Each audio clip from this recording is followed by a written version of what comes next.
So when you do recording on Zoom, you're not doing a separate recording on the dais? You are, okay, thank you.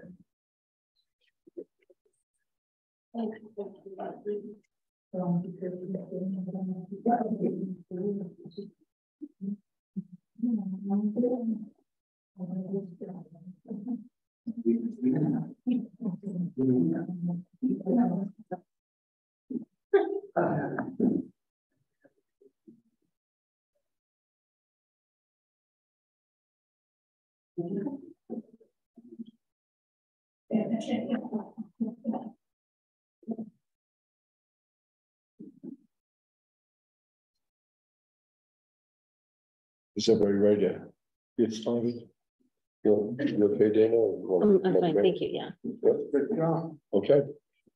It is now 6:02. I call the city council regular meeting of Tuesday, May 16th, 2023 to order. Roll call, please.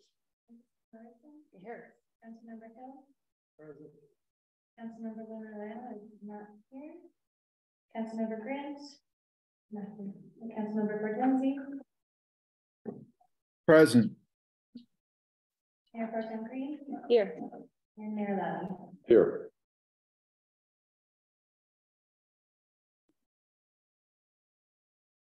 Okay, thank you. This time I've asked for the approval of the agenda. Is there anything anybody would like to see changed on this agenda? There's no change. Burris moves to approve the agenda. Thank you. Any other discussion? All in favor, please say aye. Aye. Any opposed?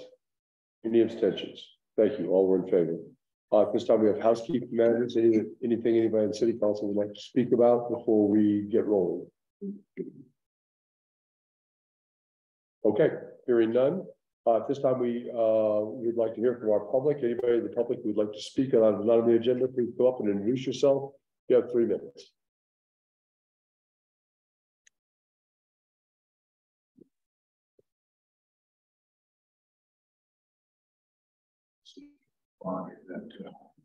Well, there. Okay, starting now.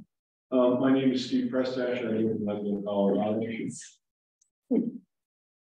Today is May 16th, 2023. I pledge allegiance to the flag of the United States of America and to the republic for which it stands, one nation, under deity-inspired Constitution, indivisible, with liberty and justice for all. Okay,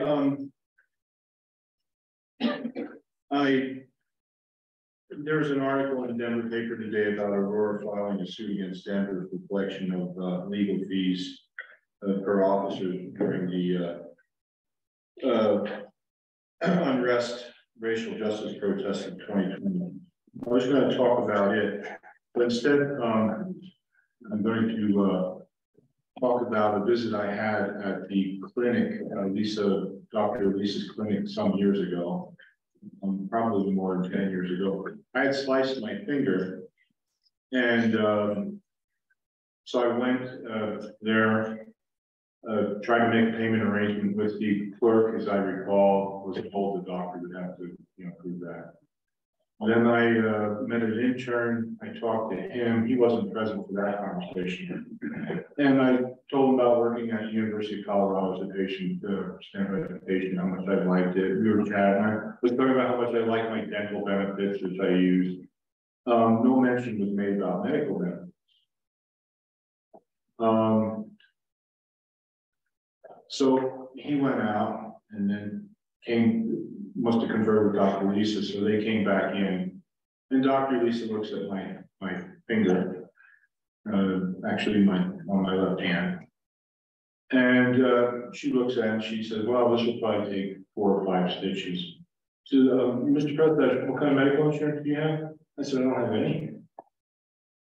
And she turned to the intern, and in a very loud voice said, "Mr. Prestash does not have any medical insurance." And this guy's cringing.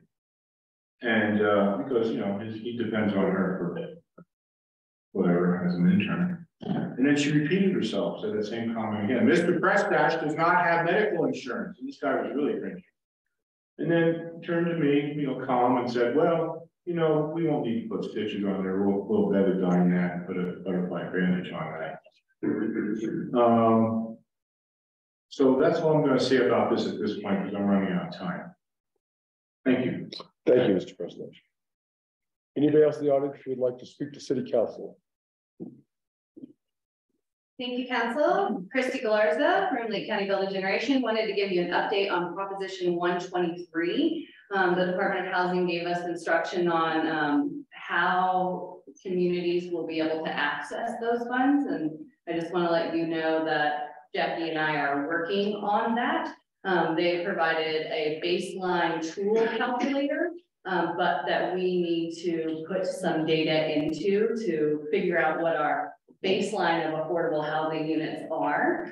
And then the requirement is that you guys opt into, hoping that we will increase our affordable housing stock by 9% over 3 years. If you don't meet that goal, the only penalty is on the 4th year, no one in the community can access Prop 123 funds.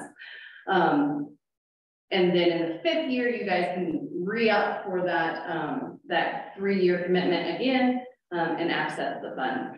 No service provider, no affordable housing developer can access Proposition 123 funds unless the city and county individually opt into this commitment. It does not require a resolution. It does not require anything other than you all giving direction to Jackie after she has determined what the baseline is and can tell you what that 9% goal over 3 years will be. So more information to come. Feel free to reach out to me, Jackie, if you have any questions. Will you be giving us instructions as to how to go about that? Yeah, so actually Jackie can do it on the DOH website if you direct her to do that. Okay, thank you. And I would recommend that so she can do it for both city and county at the same time. Thank you. Yep. Anybody else in chambers who would like to speak to city council? Is there anybody on Zoom who would like to speak to city council on items not on the agenda?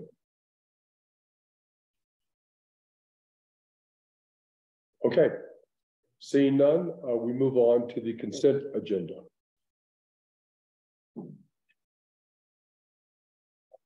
Bill moves to remove the minutes from the consent agenda. I couldn't hear. He moved to remove the minutes from the consent agenda. I'll second that. Okay, thank you. Any other discussion? All in favor, please say aye. Aye. Okay, now what Aye. changes would you like to make? Number 3. Approval of the agenda has Mayor Pro Tem Hill. Ooh, well, since you're volunteering, Look at you that. know, yeah. I believe that should be Mayor Pro Tem Green.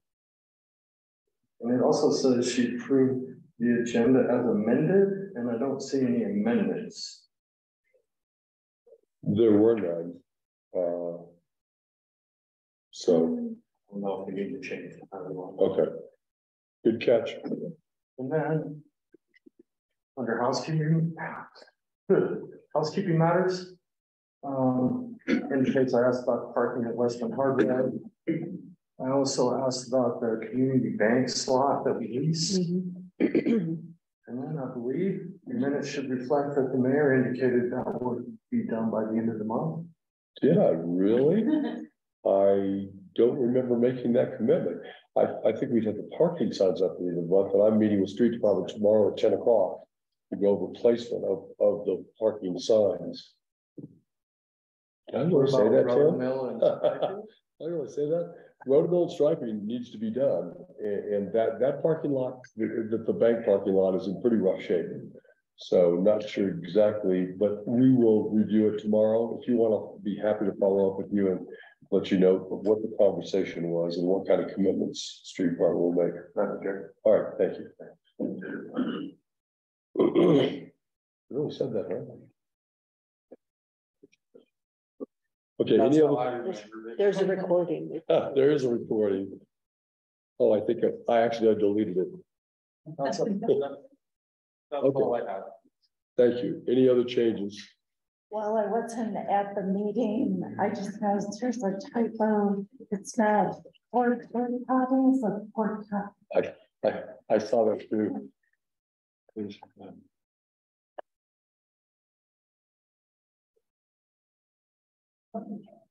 The one they have handles on them. Okay. Any other changes to the minutes? Then I would entertain a motion. What's that? Number 8. The table.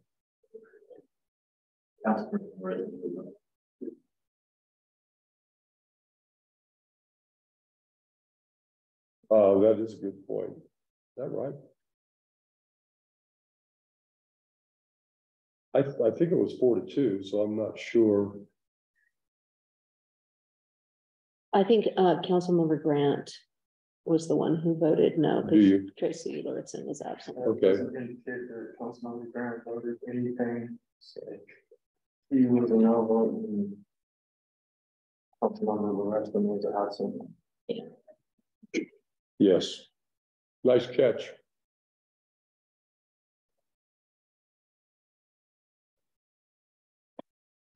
So that column should show no for Councilmember Lilial and a no vote for Councilmember Grant and absent for Councilmember Woodson. Okay.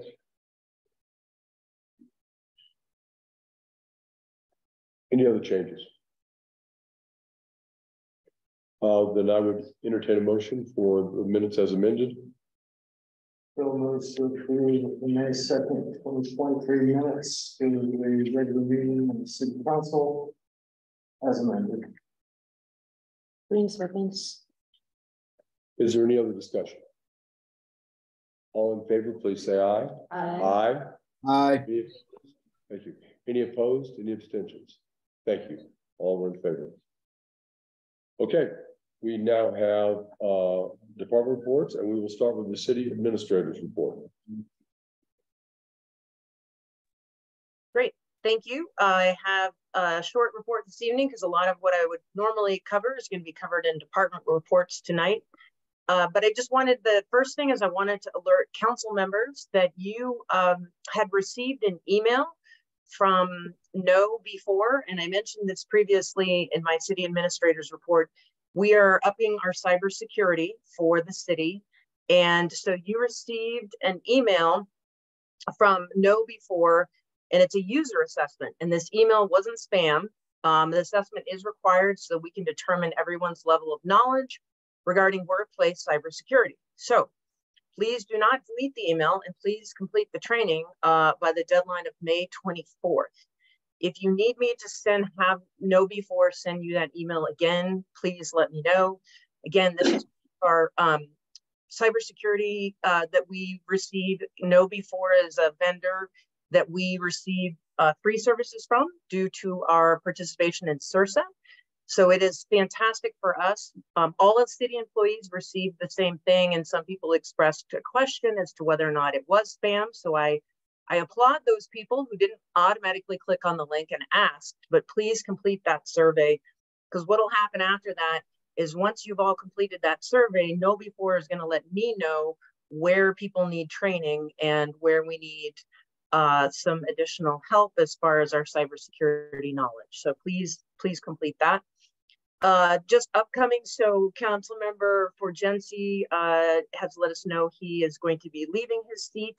Just wanted to let you know at your next meeting on June 6th, you will have a resolution declaring the vacancy in Ward 3, and you will be appointing a new council member for that seat. The letters of interest are due to me by Friday. So if there's anyone who you believe might be good, please let them know to get a letter of interest to me by Friday.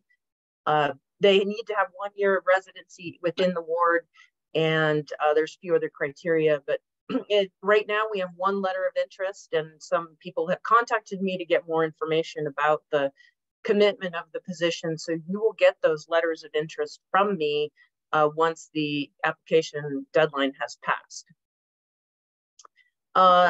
Just to give you a heads up, you know, our agendas, as your planning director mentioned at the last meeting, you're going to be seeing some code amendments. So our meetings are going to be a little bit busier.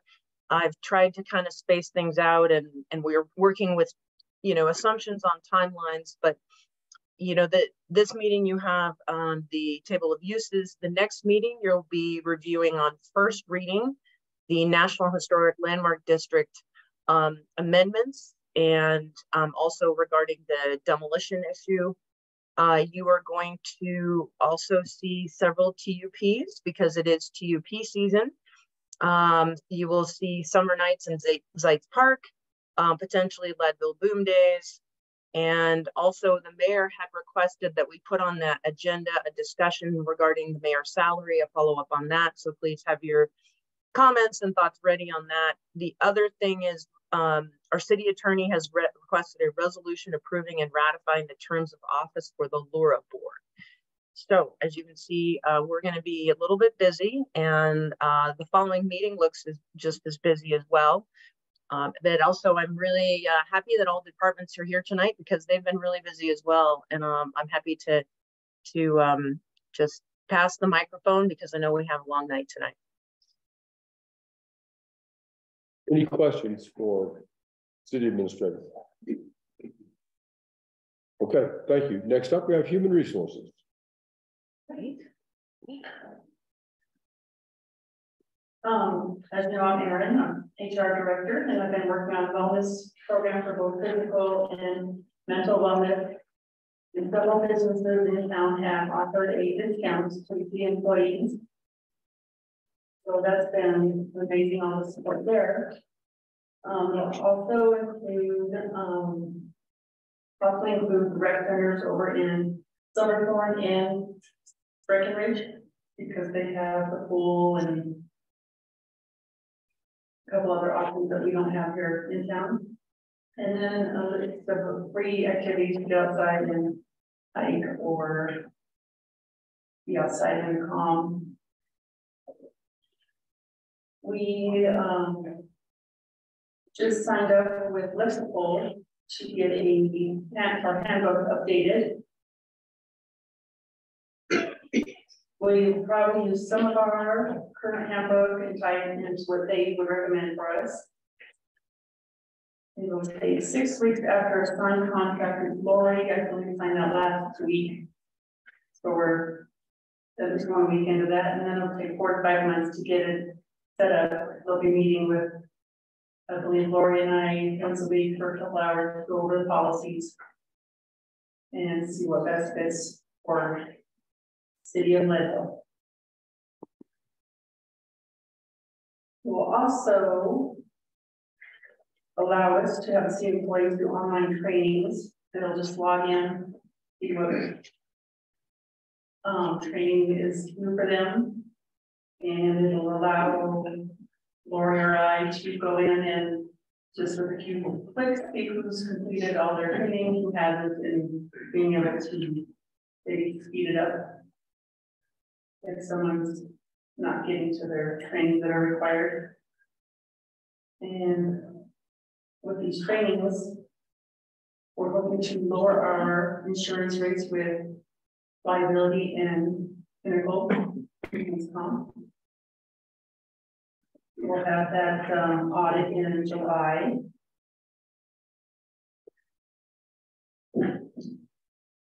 We're currently getting bids on compensation analysis. And I think that will probably be ready for a decision in about a month.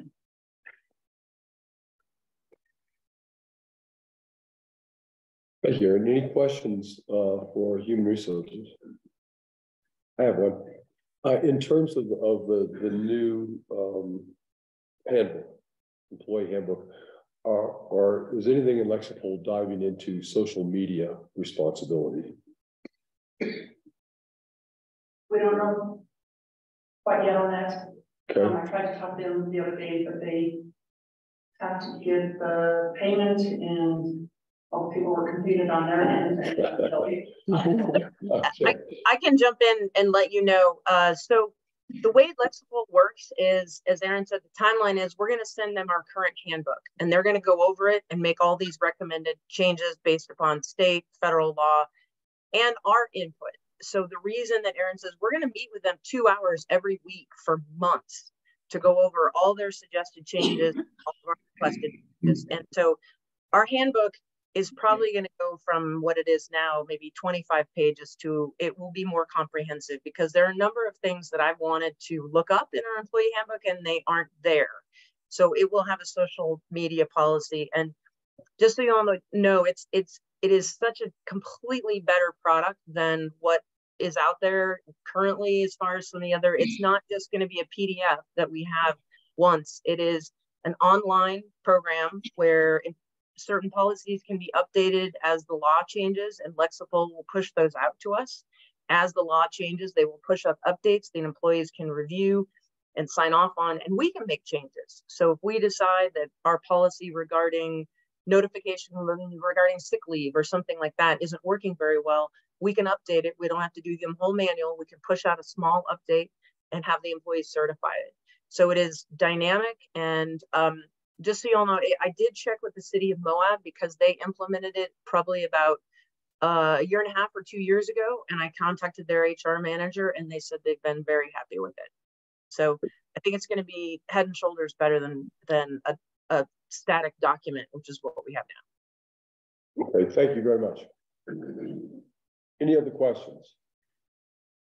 I just wanted to highlight one more thing. I'm just grateful for Erin because as she mentioned, we're getting a risk audit done in July. So CIRSA is our insurance company. They do a risk audit every year.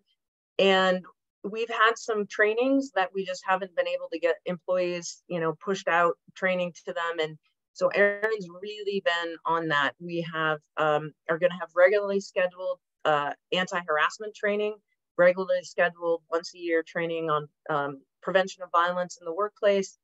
Also, all supervisors and managers are going to receive ADA compliance training for, I think for some of our supervisors the first time, and then they will get annual training.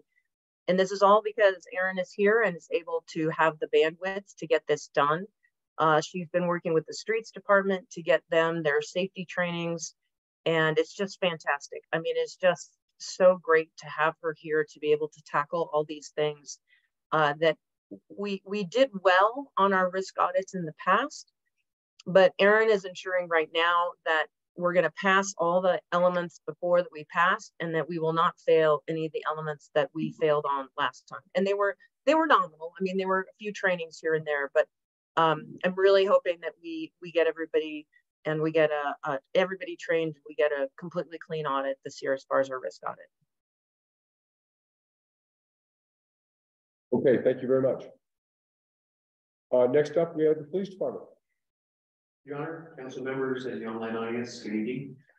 You've got my report in your packet, but I'll touch on some of the key points real quick. Staffing, we are still 1 officer down and looking for applications to cut. Highlights, on the April 21st, we hosted the 4th and 5th graders here from Leadville, and gave them a tour of our station, answered a lot of questions, and let them sit in the police car and make the lights and the siren go real quick. So we apologize about that. And every one of them walked away with one of our sticker badges. So we'll look at it as a positive encounter with our kids that we want to make sure they have a good perception of law enforcement and have a trusting relationship. I am proud to announce that Officer Caraveo has successfully completed her field training phases, and she is now solo officer on her own, which increased our staffing capability. And then finally, last week I had the privilege of going out to Washington, D.C., and I attended Police Week activities. May 15th specifically is the annual Police Memorial Day, and there's a large national celebration on the Washington Mall at the memorial where officers' names are added to the memorial wall.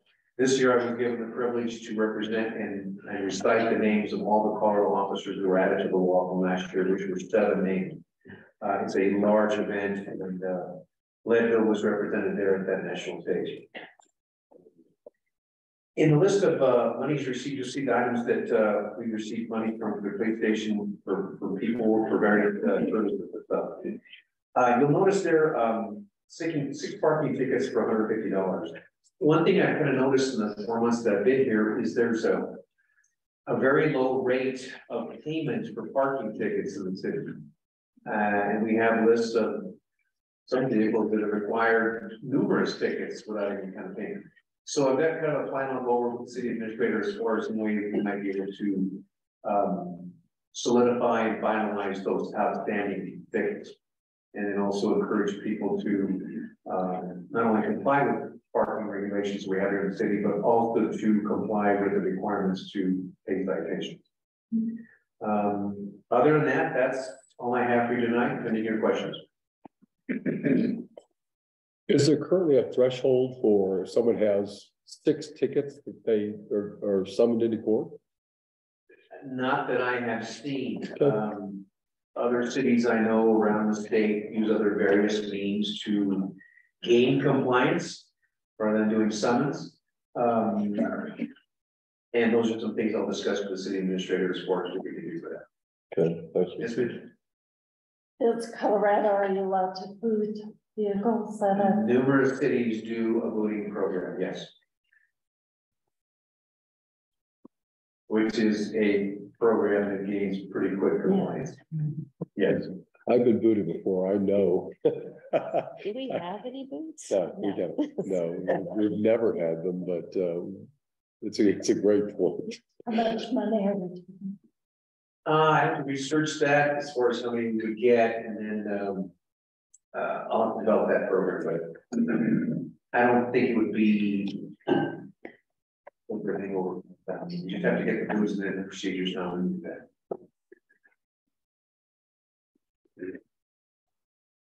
Any other questions? Thank you, Chief. Next up, we have the fire department. Good evening, everybody. I have 3 things for you this evening. Yesterday we had the Wildland tabletop exercise through the Office of Emergency Management. All the step functions were there, the partners, US Forest Service, state agencies and so forth. And it was a great exercise. We haven't had a chance to do those since the pandemic. So this was a great idea, great way to just get back into being able to know what we're going to do in the field. On this weekend, the 20th and 21st, we're going to do our Wildland Field Day out on county land. It's out near Half Moon Campground. The first day, we will do all of our strategies and tactics and all of our host deployments and tender operation shuttles and all of that. And then on Sunday, we just got clearance from the county commissioners today to be able to go ahead and put fire around town out there to make it a more of a real live situation. So please come out if you like. It's from 8:30 in the morning till 5 o'clock in the afternoon, both days. Let's see, we're moving forward. We're moving out of the residency house over here that we've been in for a few years now. So the bill we're seeing is our last bill? Or not yet? May. Okay. May, if that was the last one Yeah. on there, then that should be correct. All right. I do a walkthrough with the homeowner on June 2nd to make sure that we're leaving the place in good order for them. Okay. So we've been in that home since 2017, I think. So we have with the PPE that we received off of grants, we received the 5 sets. They're in service. The other 10 sets will be fitting, but everybody's being fitted here currently right now. One of the, I have to apologize. I didn't receive Chief Boyle's report to add to this, so I can either read through it or you can get with me if you have any questions about the fire marshal or anything. You like to visit with me if you have any questions. One of the things that I'd really like to be able to bring up this evening is in the packet you'll see a list of our community members. And the county actually today did a proclamation, and Tim, thank you very much for recognizing every single one of these names. They're read out in the proclamation, and it is just a wonderful collaborative connection that we've had for this public safety building to be built, and our community members have been fully engaged, and they've given with their heart. And I can't say how much I certainly appreciate that, not only just for the fire department, but everybody else to utilize that facility so that we can have better services for our community. So it's absolutely wonderful. The list that you see here, you'll see, you know, at the top, it'll say reeds or a branch or the trunk, and it depends on, you know, who gave what, but everybody's going to recognize that. And as soon as you walk in the station, it will be on the wall there for the remaining that structure's life. So it's so wonderful. I don't have anything else for you, unless you have any questions. You know, my question is going to be. That one? Yeah, where is it?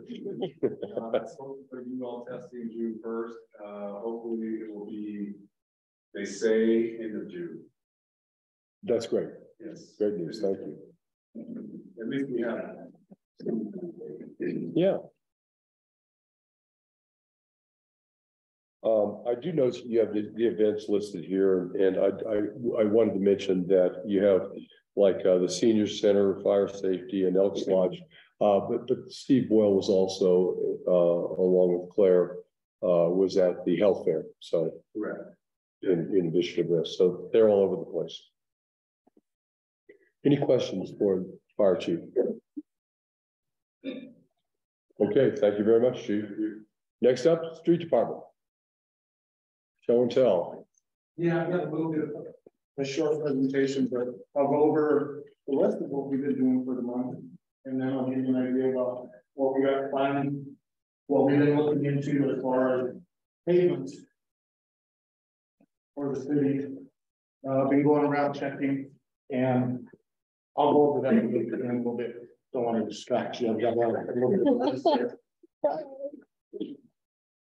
Well, good evening.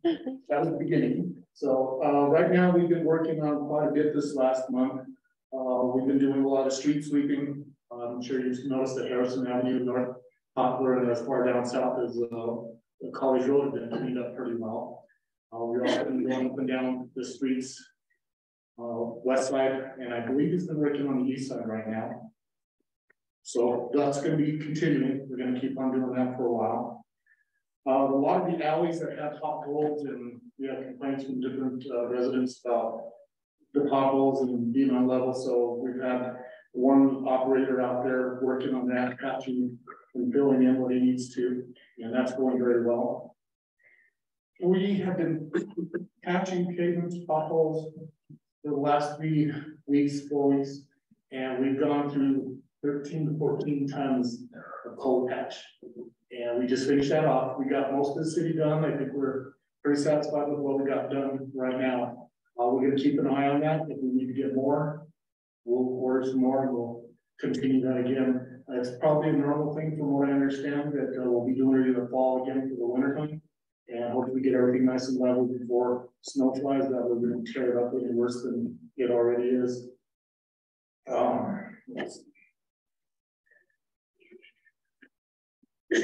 We're going to be working on getting the Elm Street Park going. We're going to get the park built in the morning and have them turn the water back on so we can start getting that ready for summertime. We've already had it aerated. The county was nice enough to do that for us when they were doing their parks. So we're going to get all them that we're getting.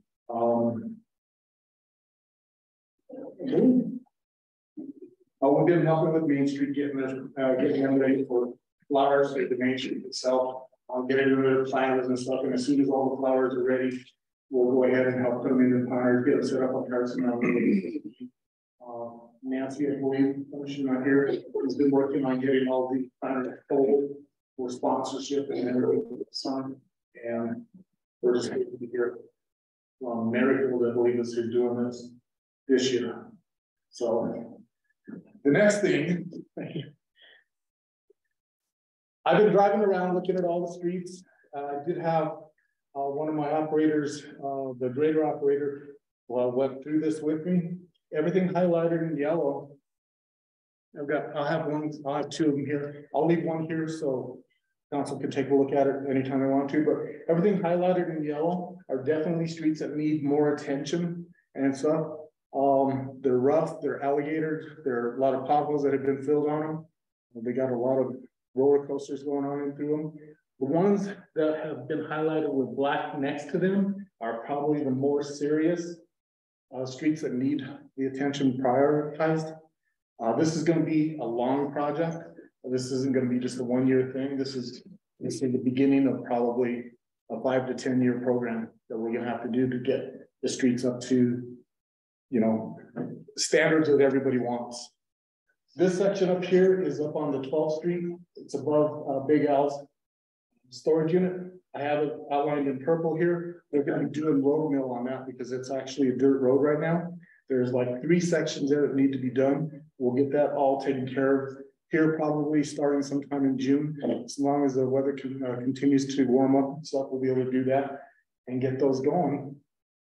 We've got a couple of projects out here that are actually partially in the county and stuff. So that's stuff we're going to have to worry about taking care of what we can, see if the county is interested in doing anything with us on rotomilling some of this stuff, which is a cheaper version of pavement.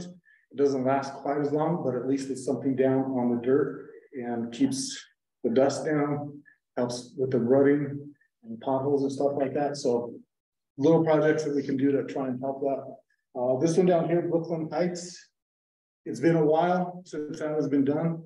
The roads up there are, depending on what section you're in, are bad. Some of them are still pretty good. It's a newer subdivision than some of the streets here in Leadville, but it's going to need attention here sometime too. I think that's about it. So, could you tell us more about that 3-block area of East 6th? Oh, this section right up in here.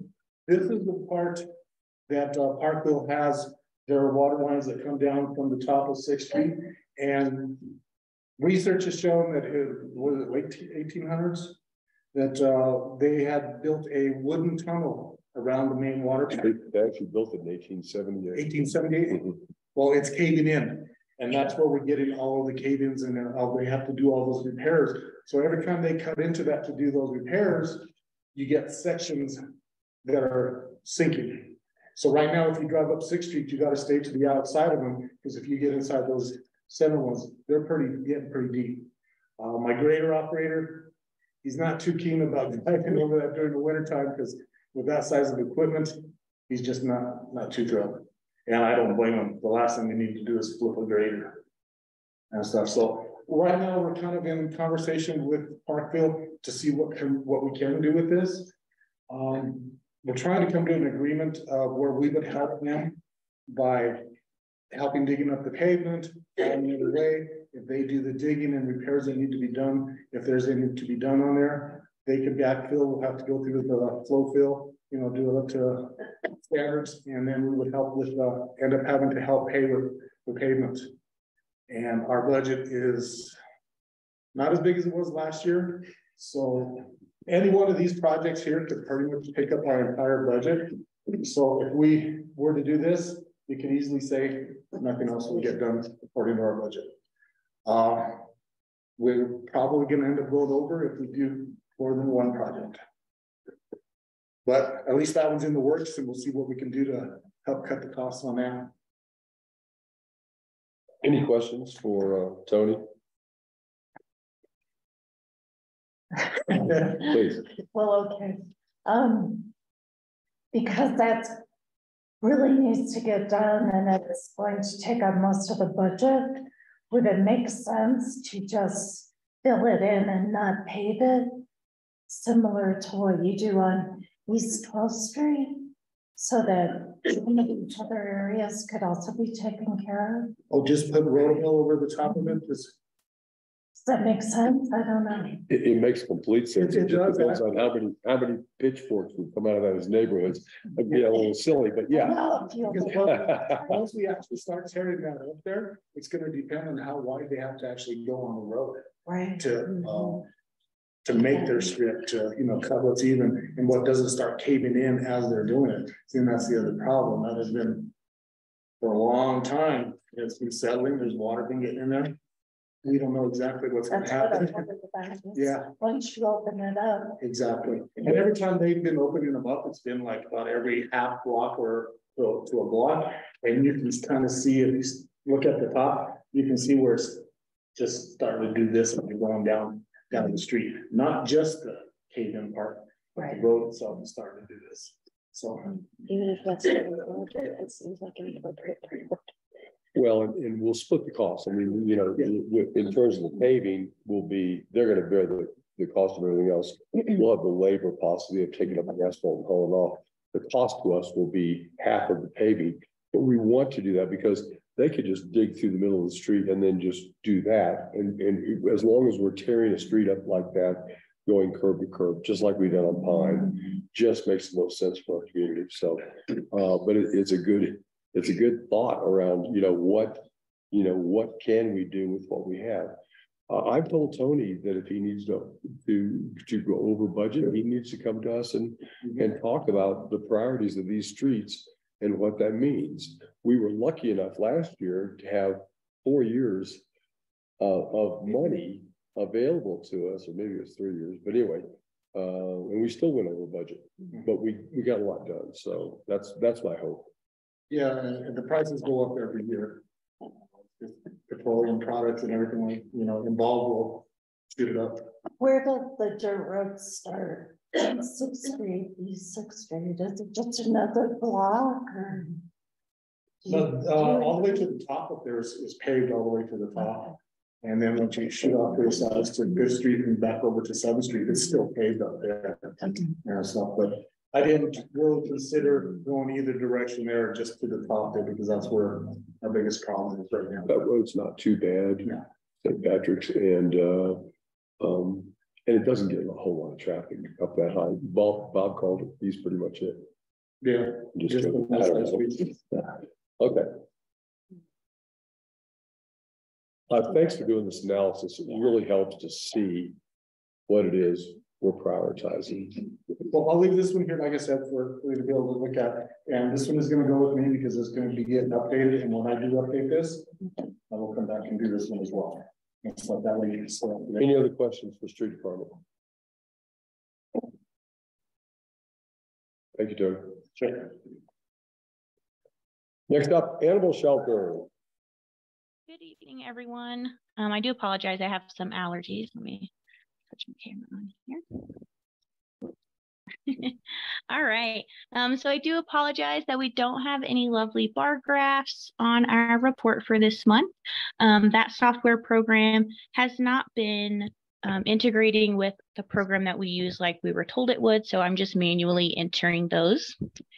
As you can see here, we had 4 adoptions, 16 total impounds for the month of April. We had 11 holds. So whether those owners were in the hospital or they were in custody due to some reason or another, holds are animals that have an owner, but we cannot let go of them and are hanging on to them until they are either released by law enforcement or their owner is out of the hospital, or what the situation may be is resolved. We did have 10 repeat offenders during April. For our April events, we saw 9 dogs in the community and they got their rabies vaccine and their license. We were hoping for 15, but 3 families were unable to make it on the day. And then I also found out that we partnered with Mountain View Village, and I found out that for the email they sent out to the residents of the area, it was only a week before. So I thought that was being sent out to residents earlier. So we now know to send that out 2 months in advance so that it can get sent out to all the residents and distributed that way. Dr. Susan Meany with Res Dogs Rescue reached out to me today. They are finalizing the flyer for the low-cost vaccine. And then once they get that to me, I will be able to announce the date.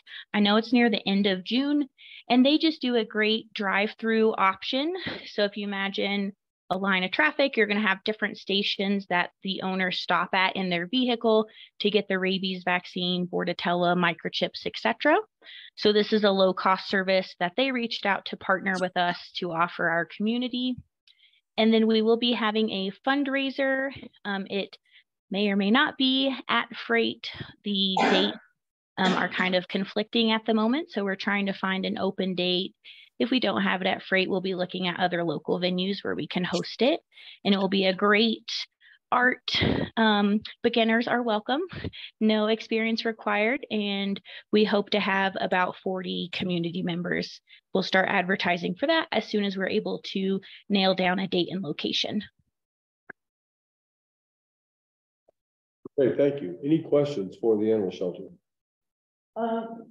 Kayla, when you say 10 repeat offenders, is that the animal or the person? The animal, yeah.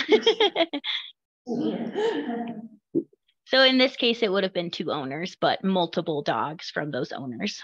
Okay. In a case like that, what do you do? Is there any increased We can't boo them. We've had a lot of assistance from the Leadville Police Department if we have repeat offenders, and obviously our goal is to educate the owners. So we do try to work with them if the dog's getting out for valid reasons, like they were able to knock the fence down, or we might recommend training videos that they can do with their dog to help keep them close. Law enforcement educates them on why they need to keep their dog in the yard and the potential risks for tickets, etc., that might happen. Okay, thank you very much. Any other questions? Great, thank you very much, Caitlin. Yeah. Okay, next up we have the Deputy City Clerk. So I only have 2 updates on key information in front of you. I clarified with the current owner of Roots that it is the retail dispensary, not the cultivation facility that they sold. And our active short-term rental licenses are now at 161.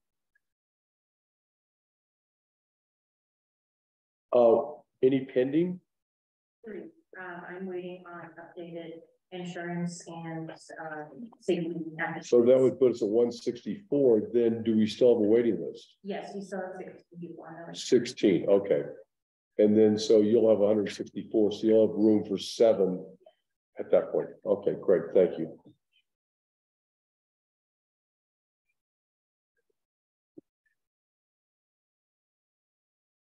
Any questions for Deputy City Clerk? Family Dollar with a liquor license, huh? We just want to sell bottle products at the register. Good. Okay, thank you very much. We have a building department report. Looking at it's kind of interesting in that they've generated about through the first third of the year $19,000. So, and of course, this is earlier in the year. I think it accelerates for the next four months. We'll see what the revenue looks like there, but I just find it interesting. And we're getting a lot of, I'm getting a lot of building permit application sign-offs, like the required sign-offs. So I would expect to see a lot. So it's really starting to take off, huh? Do we remember what the revenue was for last year? I haven't really kept track. Just the city, just city. I can look it up. Okay, just curious. Yeah, I'd like to know that. Okay, thank you. Any questions about the building department report? That comes from Ann Schneider or her office. Well, yeah, of course. Yeah, that makes sense. Thank you. Next up, we have planning department. Good evening, Mayor and Council. So we'll follow along on page 24 of your 300 some page package tonight. So in terms of updates for new applications, our primary new applications, we just received last week a conditional use permit application for EV charging stations at CPK. This will be on the north side of the property. So that's now an active application that will go to Planning and Zoning Commission and then come to City Council here in 5 or 6 weeks. And in terms of construction, the main update is on Rail Yard Phase 1 and the subdivision improvement agreement. So I issued a letter yesterday providing formal notice to the iconic developers that they're in breach of their subdivision improvement agreement, and provided 30 days notice of further enforcement. We are currently withholding a building permit application for a fourplex in kind of our negotiations with getting the SIA amended and extended. I met with the developer this morning. He's preparing his information, so not expecting we'll have to go to further enforcement, which would be something like not issuing certificates of occupancy, and we don't have to go there. So he's preparing his paperwork and expecting, I've reserved a slot on the June 6th council to come and formally amend and extend that SIA because I cannot administratively extend it past July 2nd, which is when, which is the maximum that can be extended to administratively. So that'll be coming to you June 6th. So it'll be an SIA amendment and extension. And that's that'll be through the summer of 24 to allow for completion of, let's just call it the last 20-something% of remaining public improvements. And that will include additional escrow funds with a 20% contingency. So forthcoming. In terms of code amendments, there's a lot going on right now. A lot of this will be coming to you tonight or within the next month or two. We'll be getting a lot done between now and July. The first is regarding quickly touch on this, the table of uses update, which will come from, I'll talk about that later tonight. And then the second is regarding the historic district code amendments. We have conducted updates on that. We have conducted 2 open houses for the public. The first, we had approximately, I think, 7 attendees. The second, I didn't get an exact count, but I would say it's in the ballpark of 35 to 40 attendees. So we had a great turnout. We did advertisement, bilingual advertisement, sent out a mailer to city residences. I looked at the county, I didn't receive one. So we did, it was an interesting open house. We did receive a lot of comments. Some of the attendees did not support the proposed amendments. I would say that some were there to seek further education. Some just sent that. So the next step with those amendments is next week at the Historic Preservation Commission, the HPC will be reviewing the comments that were received at the open house, and we'll be compiling those comments and then discussing any potential revisions to the proposed amendment package. Then next step, we still need to bring that back to City Council to discuss like the red line we made to respond to City Council's previous comments. And I'll go to P&Z for a public hearing if everything is proceeding pending the HPC's input next week. And then if all goes well, I'd say that would come back to City Council on June 20th. In terms of the policy advisory team, so Housing Coalition policy advisory team recommendations, I'm really proud of the Planning and Zoning Commission having great work on those code amendments. These are code amendments with the intent of increasing housing variety and affordability within Leadville. P&Z has held several work sessions, including one last week. So that'll be going into red lines in late July and then going into August. And then the last update is on Senate Bill 213. That was the bill that was introduced kind of late into the state legislative session regarding zoning reform for affordable housing. That bill was not approved by the end of the legislative session. That's it for planning updates. Any question for planning? I am curious, and I don't know, you may not know the answer to this, why Circle K decided to go on the north side instead of the south side as they originally planned. I think there's a couple of considerations there because that's an active application that we should not discuss it. Okay. Yeah, you're probably right. It's just a curiosity for you. Okay. Any other questions for planning? I want to know what you do in your spare time.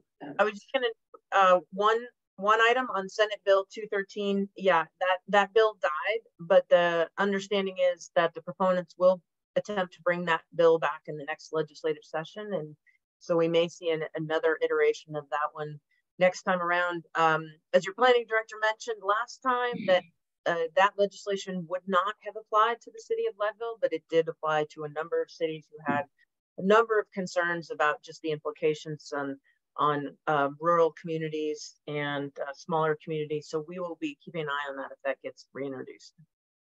Yeah, I think a lot of people you've seen, as well as I, the Colorado Association of Ski Towns, opposed it. They thought they had a compromise agreed to, and then at the last minute, what I think it was their term, they got double crossed, you know, and what actually showed up was not what they had negotiated. And CML, Colorado Municipal League, felt much the same way. So it was pretty strongly opposed by municipalities around the state. Okay, next up, sales tax. Just for your edification, but looks good. A little bit above last year in terms of the way it's tracking. You know, it isn't actually huge. It may look like it, but it's compared to the budget as opposed to, as we look at the numbers, it's compared to the budget as opposed to compared to the previous couple of years. And each year we have increased the budget, you know, taking advantage of that and being able to use that money. So still very strong. Any questions about tax comparison chart? Okay. Next up, we have our finances.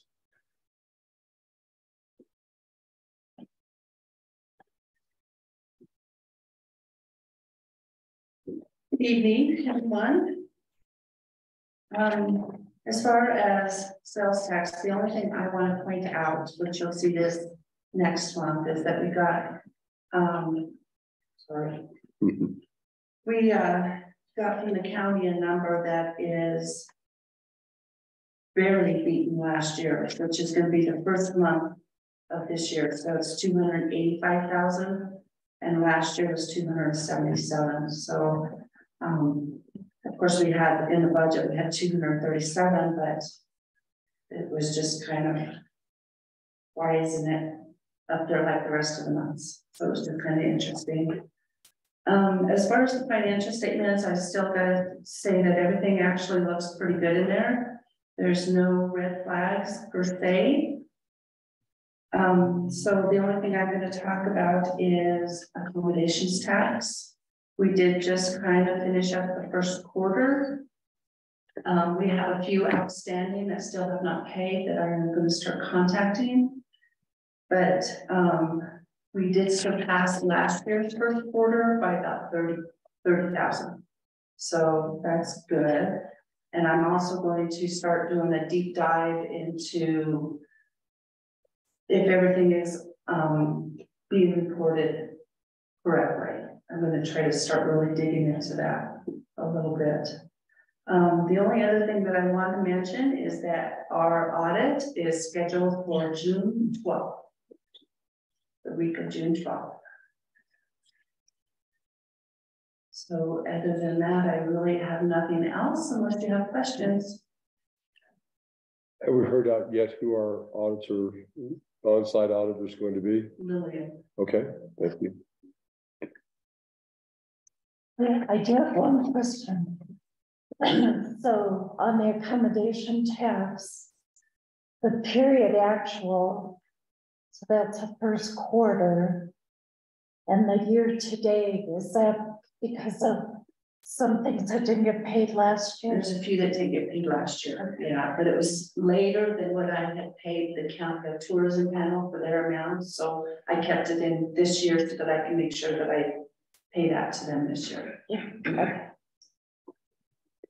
I did report out to the tourism panel this morning that we have some, you know, possible issues with people who haven't paid, and we are pursuing that.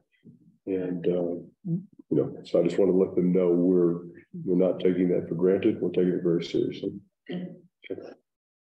Any questions about the financial report?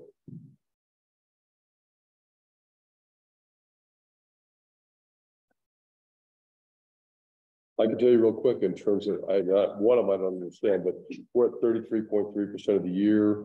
The police department's at 33.6 in terms of pay, so they're right there. Street department's at 30.9, a little low. Need to make more money. I don't know what's wrong with you. The animal shelter's at 28.1. I'm not quite sure what that's about. And the fire department's at 26.75. Really not sure why we're that far off in terms of where we are with pay. But it's a little early in the year too, so kind of have to let things fall out over time. Any questions about the finance report? Dan, you just stopped paying the people now. That's a problem.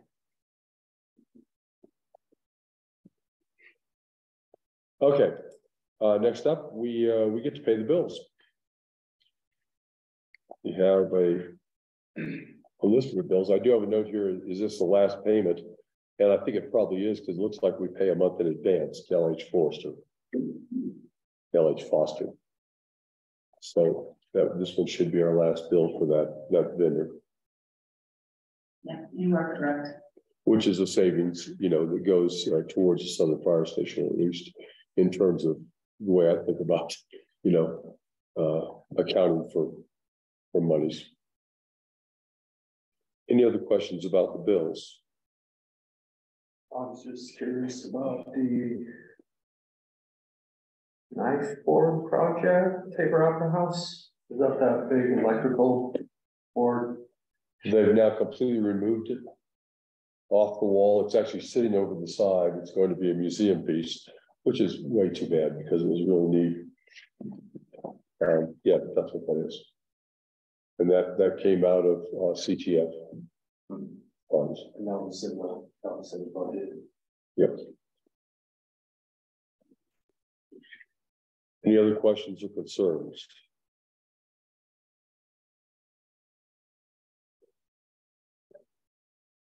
I would say it's not really concerned, but I saw we paid over $1,100 to put on tires on the.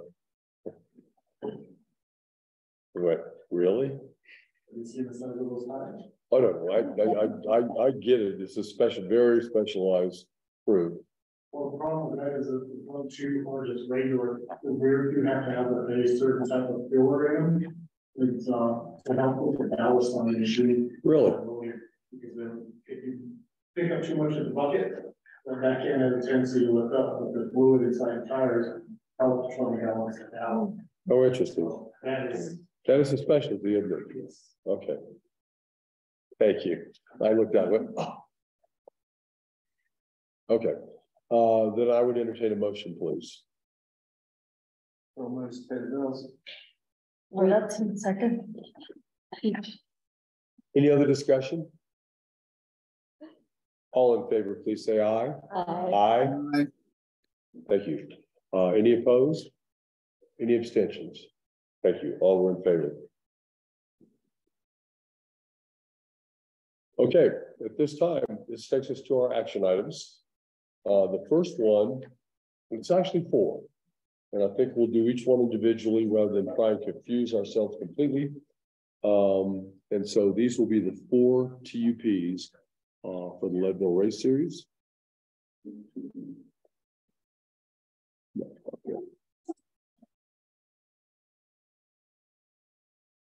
Do we have anybody here with the Leadville Race Series? She's on her way. I don't see her yet. She's coached. She's at practice until about 7. So she's. Is it Tamara that's going to present? Riding bicycle begins. Huh? That riding bicycle begins. Good deal. Okay. Well, in that case, we can move on to the Title 17 discussion. I have to scroll down. I know. That's a lot of scrolling.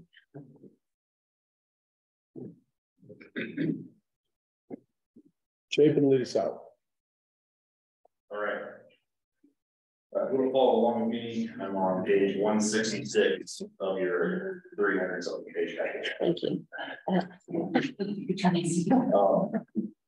And if you don't mind, if you just prepare to pull up, you don't have to pull it up right now, but just prepare to pull up the packet, please. I'm gonna have a few pages. I'm sorry, I forgot to read heads up.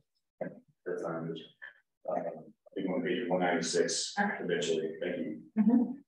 All right, so good evening. So before council for consideration on first reading tonight, an ordinance that was in Title 17 of the level of municipal code, which is our zoning code.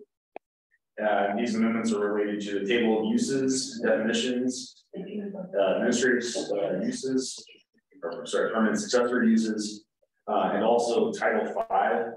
So it's also making an amendment in addition to Title 17 to Title 5, which is the short-term rental licensing section. This is a massive code amendment. I'm noting that Tamara just walked in, so we want to pause and since I haven't got very far. Was I late? 2 seconds. We're being way too efficient. Chapin, thank you. I think we will do exactly that. We'll back off and let Tamara catch your breath. Right. Get a towel. Sorry, I saw 7:20. I was my miscalculation. I told them. We've been way too efficient. Well, y'all are killing this.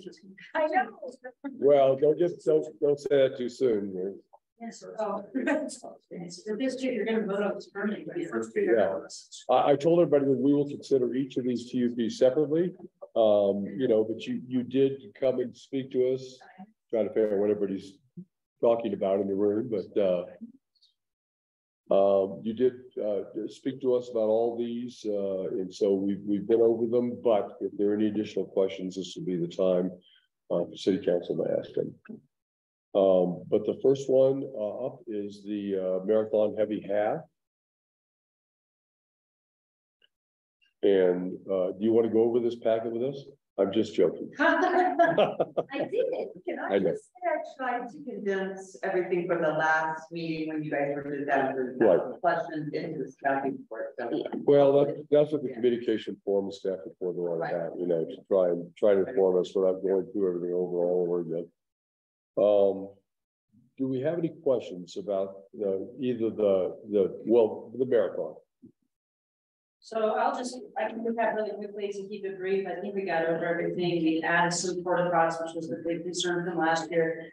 I was just on the phone with our guy today, making sure that was all set. So we have moved forward with that. There's no big changes. Everything is on the same spot that it's always been on. It is that East 6th Street to the east of the alley is closed from that point to Poplar. And then we have most of our pieces are happening within the expo law. So nothing has changed there. We requested lead out with the police department on that. That will be for 7 and 9 a.m. So being there a few minutes before 7, a few minutes before 9, whoever you would choose for that, we did discuss it. So I don't think there's any big changes there. Everything was status quo. Didn't ask for anything different than normal. Did talk with City Streets to make sure that we were lined out on our signage. That was a big piece that we just saw from last year that we wanted to address and make sure we were on target with.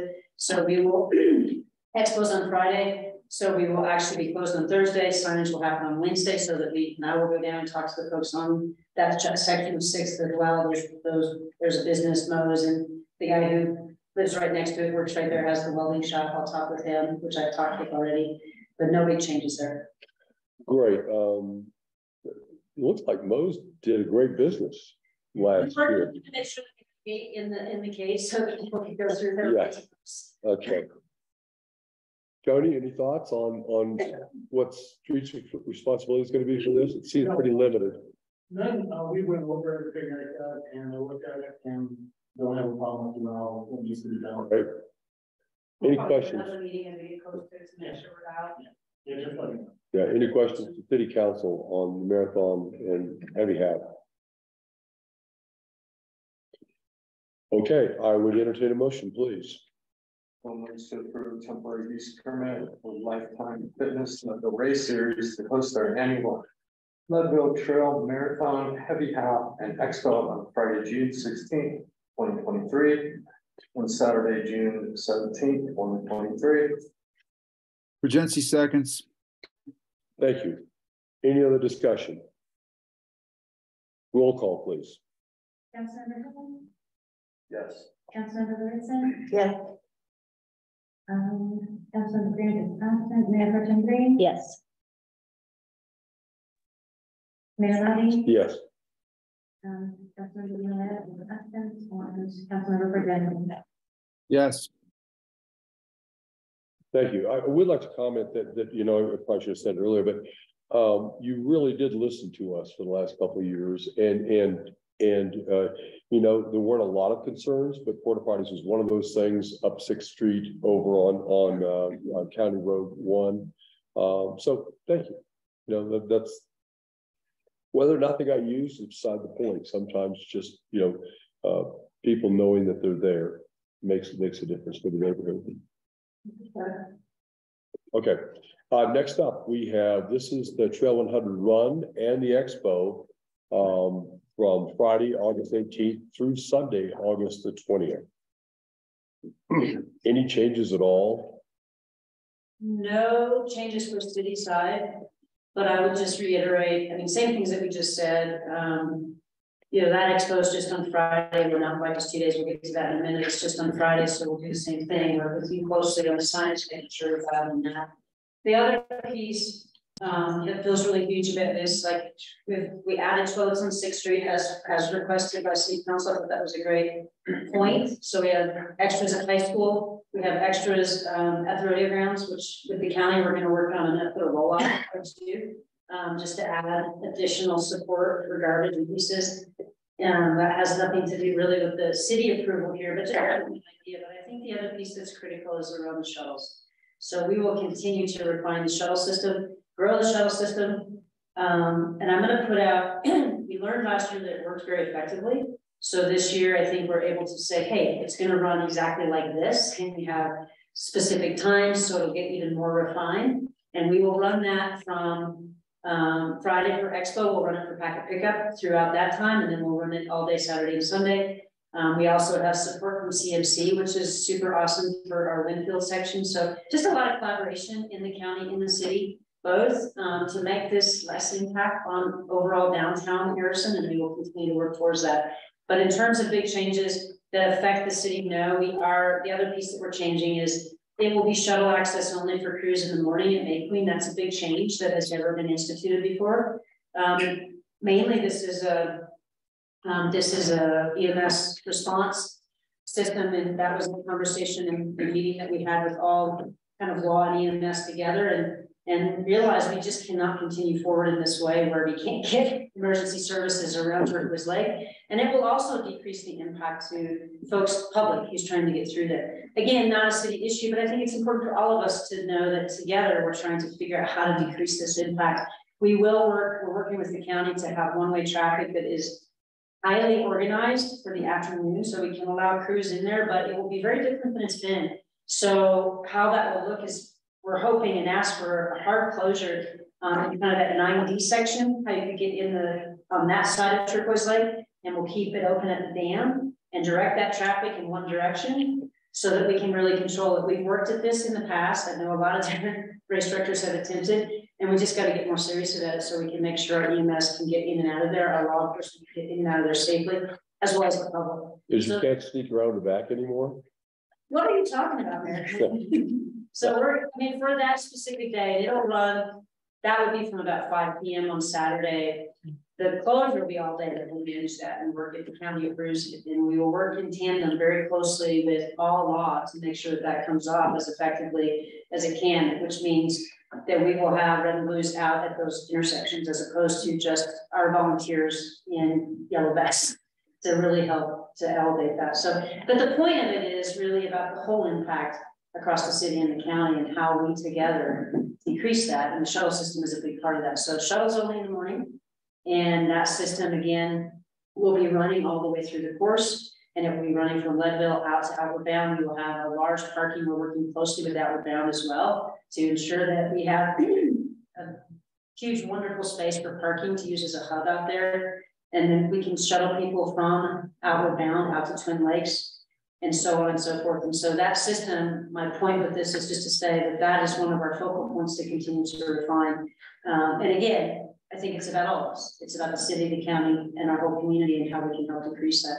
But overall changes beyond that, that really center around here don't exist necessarily. We have not used a PD support on the lead out on the run in the morning. We've usually done that ourselves, but I'm happy to get with you, Chief, and see if there's something you'd like to change around that.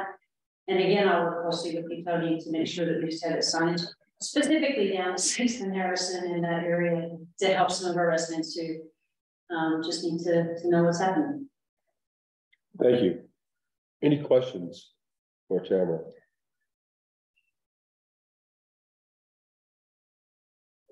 Okay, I would entertain a motion, please. Councilmember Fugensi moves to approve the temporary use permit for Lifetime Fitness Leadville Race Series to host their annual Leadville Trail 100 Run and Expo from Friday, August 18th, 2023 through Sunday, August 20th, 2023.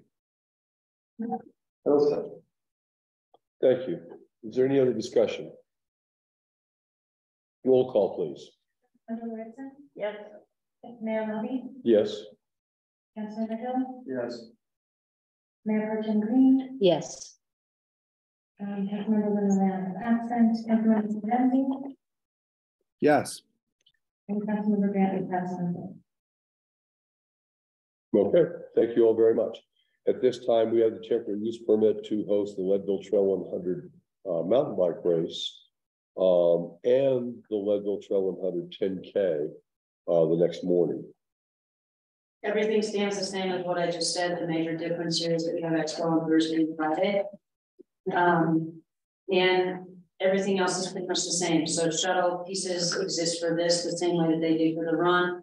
We will be shuttling folks all around the course for that as well, shuttling throughout town. We'll have shuttles through for Thursday and Friday as well, from the rodeo grounds from high school, middle school up to Expo to help you guys. In fact, we will have those toilets again up at kind of the middle school, the high school, and the rodeo grounds to increase just in spaces for that crewing folks that hang out there at those areas. So all those things that I just said kind of stand the same.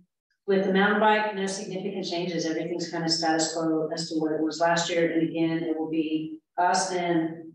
That closure happens on Wednesday, so we can prepare for the Thursday Expo. So we'll get signage in on Tuesday, but I'll get with you. And that's only up on 6th. The stuff down on 6th and Harrison, we don't close until, we close it for 6 a.m. on Friday. It's in the notes. We went through it. And on that piece, I'll get that out on Thursday for those folks down there and make sure that we have the right dates and times and all that stuff on there. But make sure, and I again will probably spend some time with those residents because we did have in a situation last year that, you know, we had a resident who was definitely had a response, and we want to try to curb that as much as we can and help those folks be prepared and aware. So no other changes. Any questions that I can answer? Any questions for Tamara? I have a question for Street Department. You're doing the two-way on Poplar from 8th and 9th again. Is that correct? Is that how I understand the detour setup? This was, I think you and I discussed this. So the plan would be just to make sure everybody's aware of what he's alluding to is from 5 to 7. This is the change that happened last year. Harrison is closed for it really started as a safety concern, how we just manage that area, make sure, because we've noticed over the years that the bikers and the cars do not interact well together in that time frame. And it's mostly all athletes anyway at that time. So from 5 to 7, we have CDOT support to close that. We would have a dump truck, a PD car on either end. That would be just inside the 7th to the south and just north of 4th on the other end of town. And then we would have Cade that would be ours that would help block those side streets just from that 5 to 7 section. That would mean, how do we direct traffic? So I went over that a couple weeks ago, I had a picture, sorry I don't have them this time, but we would then open it, and this was at the suggestion and working through it with the chief, that we would do two-way traffic on Poplar for that time frame only, moving through there from 5 to 7 and direct that traffic. This would be the light traffic, the crews and the athletes, et cetera, traffic coming through. And then our heavy traffic that we would take around Mountain View out to County Road 5. And around that way back to, we would need to have, we talked through signage to put the big variable boards to get some support out there to help folks know what's happening. And again, we'll be working with the sheriff's office, rangers, and a few different folks to help station us. So we have professional, either state patrol or otherwise at those two intersections for the heavy traffic to move around. I like that detour. I think it did work. However, and you did a great job last year because you had to block off Capitol Hill and 9th Street. And I thought that was very smart because we didn't actually have that in the plan. So I think he did that on the fly last year. And if you think about it, you could have that two-way traffic on Poplar, but that's not stopping anybody from coming down Capitol Hill and going right on to Harrison. So yeah, we pull the street up on top and find the other street. Gotcha. All right. Any other questions for Tamara or Street Department or Police Department? Great. In that case, I would entertain a motion, please. Green moves to approve temporary use permit for Lifetime Fitness Leadville Race Series to host their annual Leadville Trail 100 Bike and Trail 10K and Expo Thursday, August 10th, 2023 through Sunday, August 13th, 2023. Moretti, second. Thank you. Any other discussion? Roll call, please. Councilmember Hill, Yes. Mayor Rabhi, Yes. Councilmember Fidelli, Yes. Mayor Pro Tem Green, Yes. Councilmember Luna is absent, Councilmember Wilson, Yes. and Councilmember Grant is absent. Okay, thank you very much. The last one is for the Trail 100 run and mountain bike camps. Friday, June the 23rd through Saturday, July the 2nd. Nothing significant changed here at all. The only request, and we discussed this briefly, is run, we don't need anything. We have shuttles taking everybody from town out to their runs in respective spots. So that's managed on Saturday of the mountain bike camp, which will end up being July 30th. We go from the race series out to the pipeline.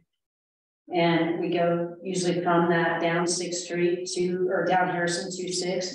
And so just having some kind of support at that light for 10-15 minutes at 7:15 a.m. or, we can get together and clarify that time. But that's the only request that we need from the city in terms of support.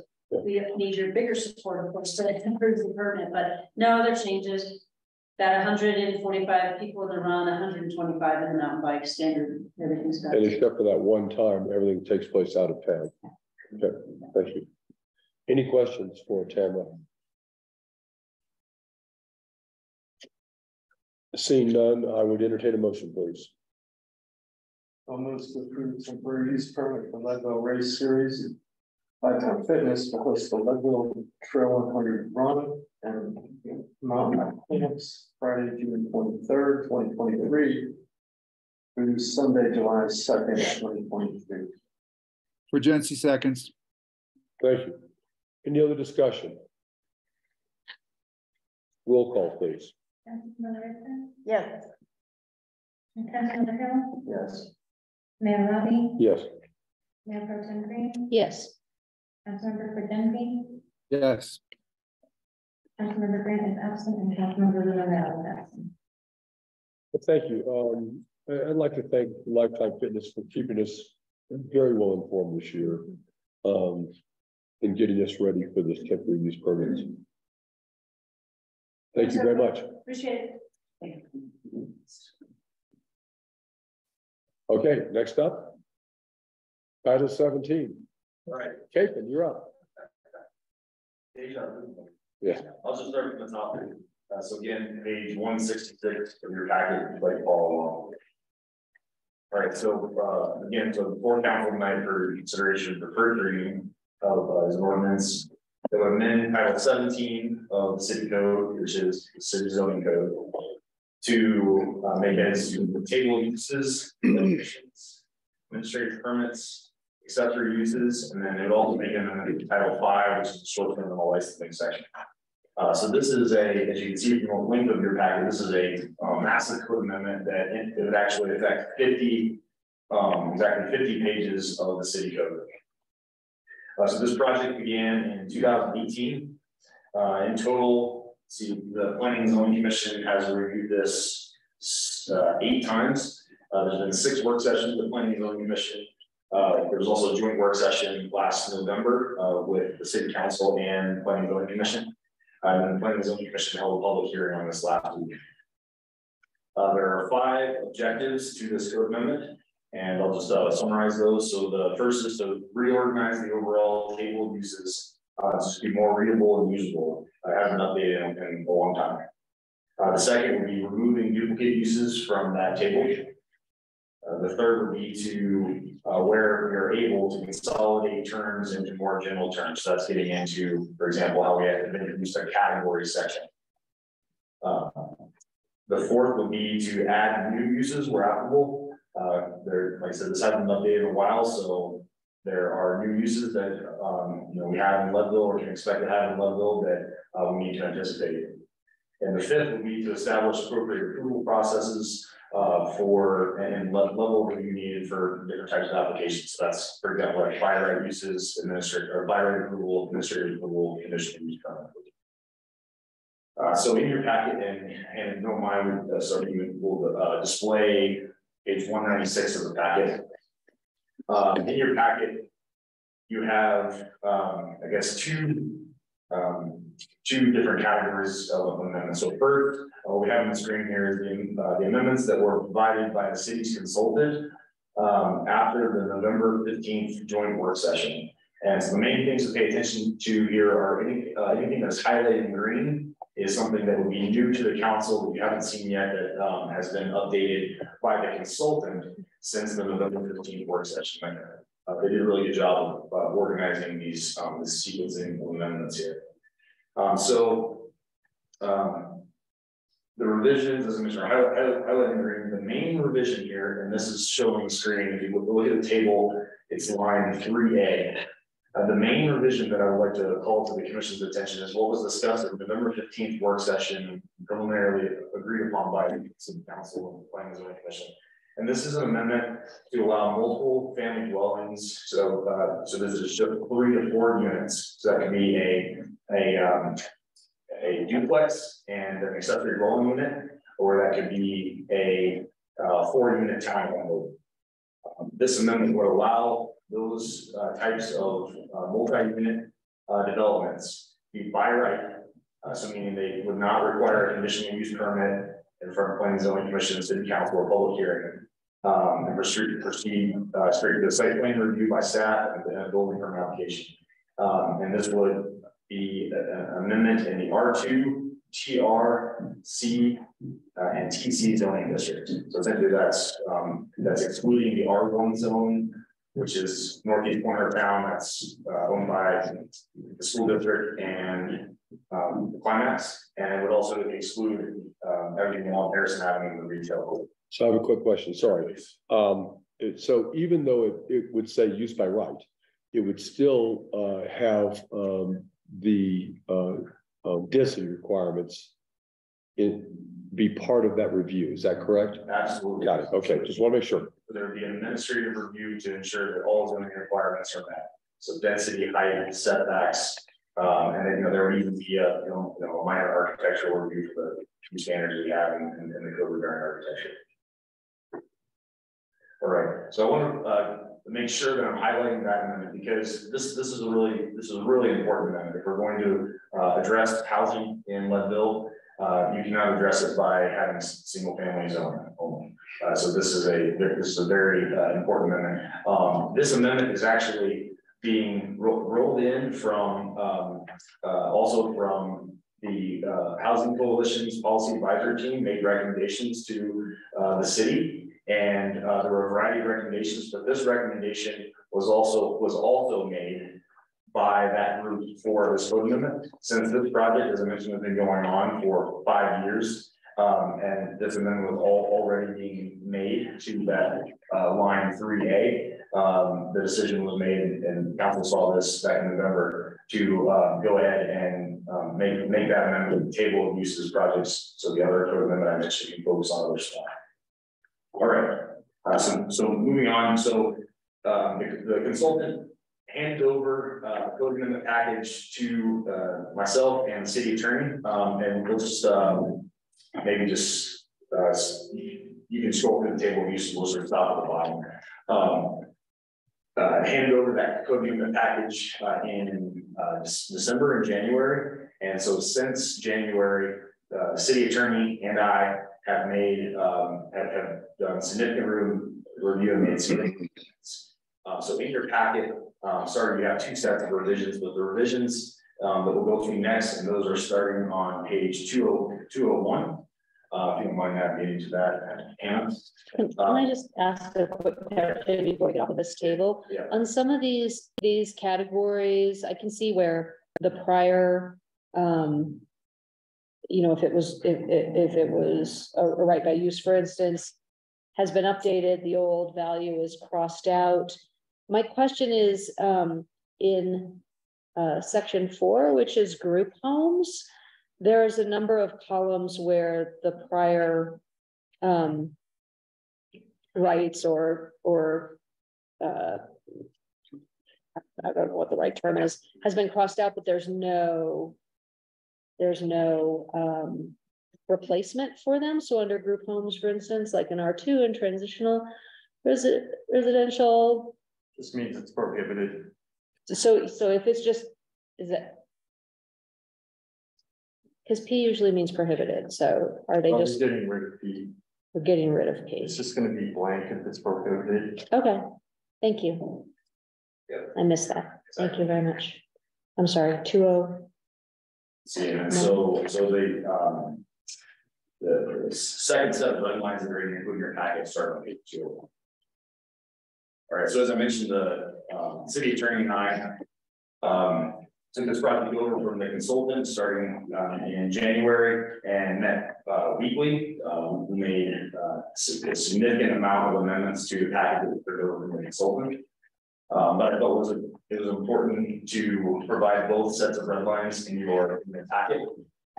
The red lines that are provided in your packet from myself and from the city attorney are assuming that all the revisions that are all the red lines that are provided by the consultant are accepted.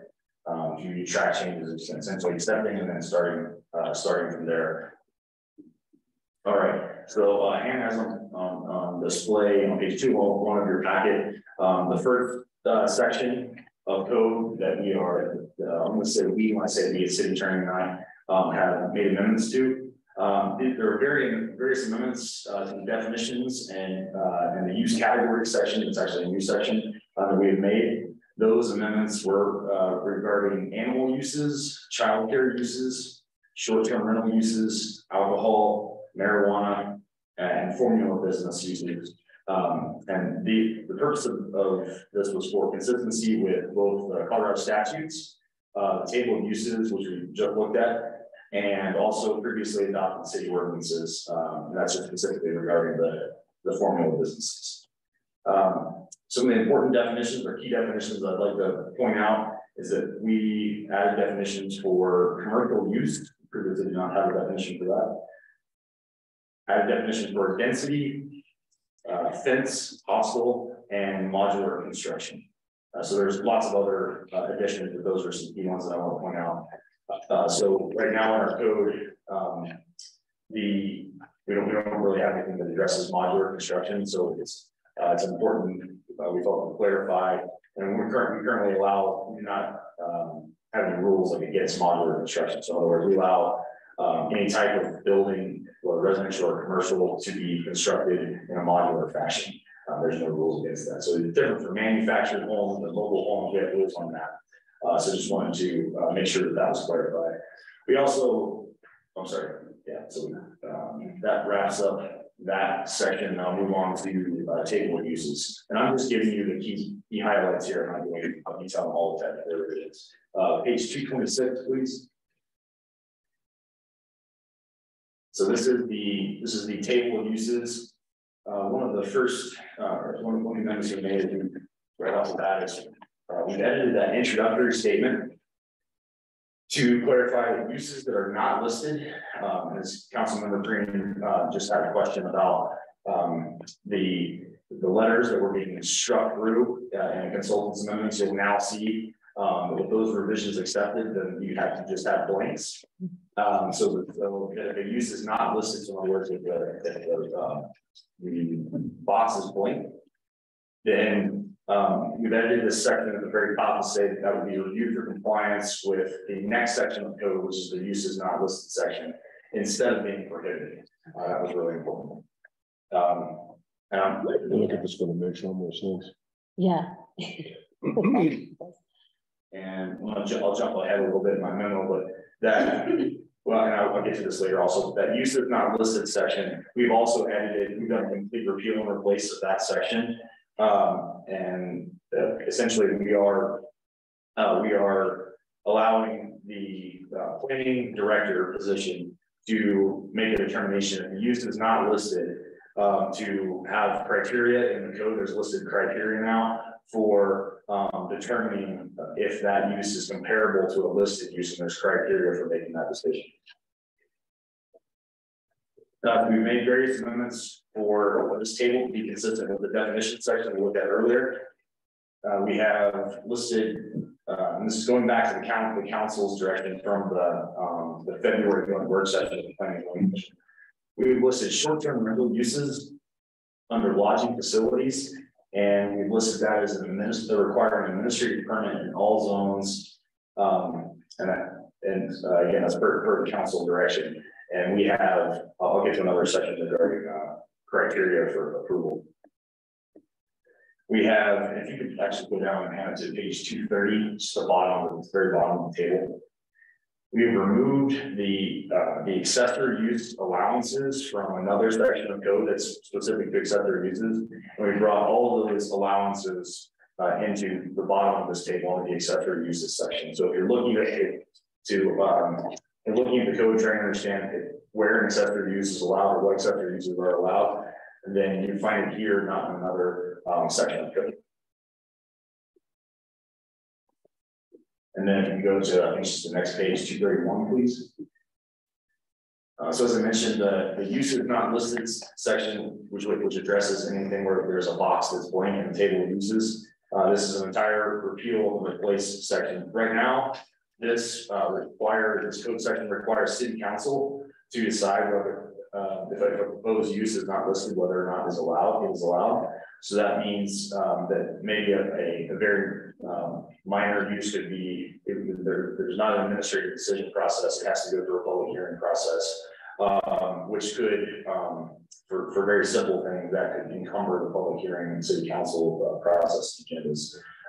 So now that you have a planning official, you did not have one previously, this allows for your staff to make those determinations. And of course, we can, one of the other amendments that in here is it allows the staff to reclassify an application to a CUP if we feel that the city council needs to review that. And then moving on to page 234. Any questions so far? I don't want to go too fast, but there's a lot to cover, please. And so that's to 6 feet in height. Yeah. I thought at the front of a house you could only have a 4-foot fence. See, I'd have to check the historic district code amendments and see if there is, that's what it sounds like. If that's in the code, it would come from the historic district design guidelines, for example, for the residential and build. But outside of the historic district amendments, I'm not aware of any other affordable rules. All right, so we have administrative permits, okay. So this is the section that provides criteria for all administrative staff level decisions. See, so one of the amendments is we made, as I mentioned, it allows for that reclassification of an administrative permit to do a CUP, to a conditional use permit by staff, and that was specifically related to short-term rentals. That was direction from the February joint work session planning commission. We've removed the requirement for adjacent property owner notice. I think that was just specifically added just for chicken permits. It's pretty unusual for cities to require public notice if you're not going to be conducting a public hearing. So in other words, it's unusual to require public notice for administrative decisions. So that needed to be cleaned up. So, and like I said, going back and looking at the history of that amendment, this appears to be specifically related to chicken permits. So, and of course, there was not a planning official, planning staff who did it before. And then here's the, let's see here, we've also simplified the violation and permit revocation process. That was very, very unnecessarily complex, previously confusing. Let's see here. So the most important thing I think to mention out of this section is regarding short-term rentals. So as you recall, back in February, we made a decision to amend the code so the short-term rentals will be an administrative decision, but this section would allow for staff to reclassify that as needed. So the city attorney and I researched, investigated whether or not there should be criteria added specifically for short-term rentals. In other words, approval criteria specific for short-term rentals. Long story short, we came up with the answer that we should not, we are not recommending approval criteria specific for short-term rentals. Here's why. The application submittal for administrative review for a short-term rental would pretty much just be a site plan. And that site plan, unless modifications are being made to the property, so unless it's developments, unless they're modifying the structure, unless they're modifying the site, that short-term rental site plan is essentially going to show an existing structure, an existing site, and things like parking and trash. Parking and trash are both already regulated by other sections of the code. And so, and then the second point, this the final reason why is right now, the city of Leadville zoning code approval criteria for all of our different applications, so whether that is subdivision, any type of site plan, we have general criteria and conditional use permit included. A general criteria. If we could actually just scroll down 1 or 2 pages, I want to put that criteria on the screen. Yeah, right there, please. So as you'll note, this criteria A through things I is very general, and this is very similar criteria to the subdivision approval criteria, conditional use permit criteria. And there are things in here that said that basically, you know, the development needs, or the application needs to be like using general language, like in harmony with the neighborhood. There's an argument, there is some strength in that, but because there's not specific things that I can review on a site plan for short-term rentals, unless they're proposing to change something with the site or the structure, or unless, and considering that things that I can review for are already addressed in other areas of the code, staff in the city attorney's office is not recommending specific review criteria for administrative decisions on short-term rentals. That's important, so I wanted to have. Yeah, but would you apply? You have criteria here for, you know, uses not listed. Why wouldn't those be applied to uses listed? Well, the criteria for uses not listed is just criteria for determining what use it would be similar to. Okay, that makes sense. Fine, but I mean, why, if you're applying criteria on one side, why wouldn't you apply it on the other? I guess is my question. It's not so the use, the criteria for use is not listed. It's not criteria for approval. It's just criteria for trying to find out what that use is. It says decision criteria.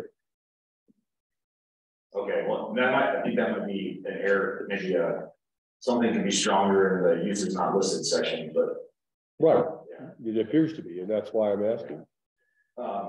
And then it also comes back to what he said, you know, if someone's submitting a site plan and they're saying, okay, nothing is going to change with the site or structure. Our the parking would be reviewed for compliance with the parking standards, and trash, for example, is addressed within the licensing section. There's not a whole lot that you're reviewing for on a site plan for a short-term application. Okay. I'm concerned about noise, or, you know, disruptive behaviors, or, you know, the things that we've received complaints on from short-term rentals you know, why we feel like we shouldn't focus on those things as decision criteria. Or maybe not decision criteria, maybe criteria that have been put in place as part of the short-term rental license, so that there's clarity. So in other words, are you saying that you would have like redundant criteria that's already, even though it's already addressed in other areas of the code? I'm not sure all those things are addressed in other areas of the code. Noise is not. We don't have a noise ordinance. The short-term rental license section, I mean, we can pull that up to look at the specifics. Okay. It's fairly detailed. But the short-term rental license criteria, so both for approval and just maintenance of the license, it does have language regarding public disturbances, for example. So there is language in there that inform them about expected behaviors, I guess is what I'm getting at. Absolutely. Okay. I just want to make sure. But I mean, are we talking about short-term licenses versus this area, you can have a short-term rental? But that doesn't give them the license. Oh, I understand. I think we're just talking about the license itself. Right. And making sure if those licenses are going to be administrative in nature, which I don't have any problem with. In fact, they're all almost, not administrative in nature, almost used by right, as long as the criteria is set forth, right?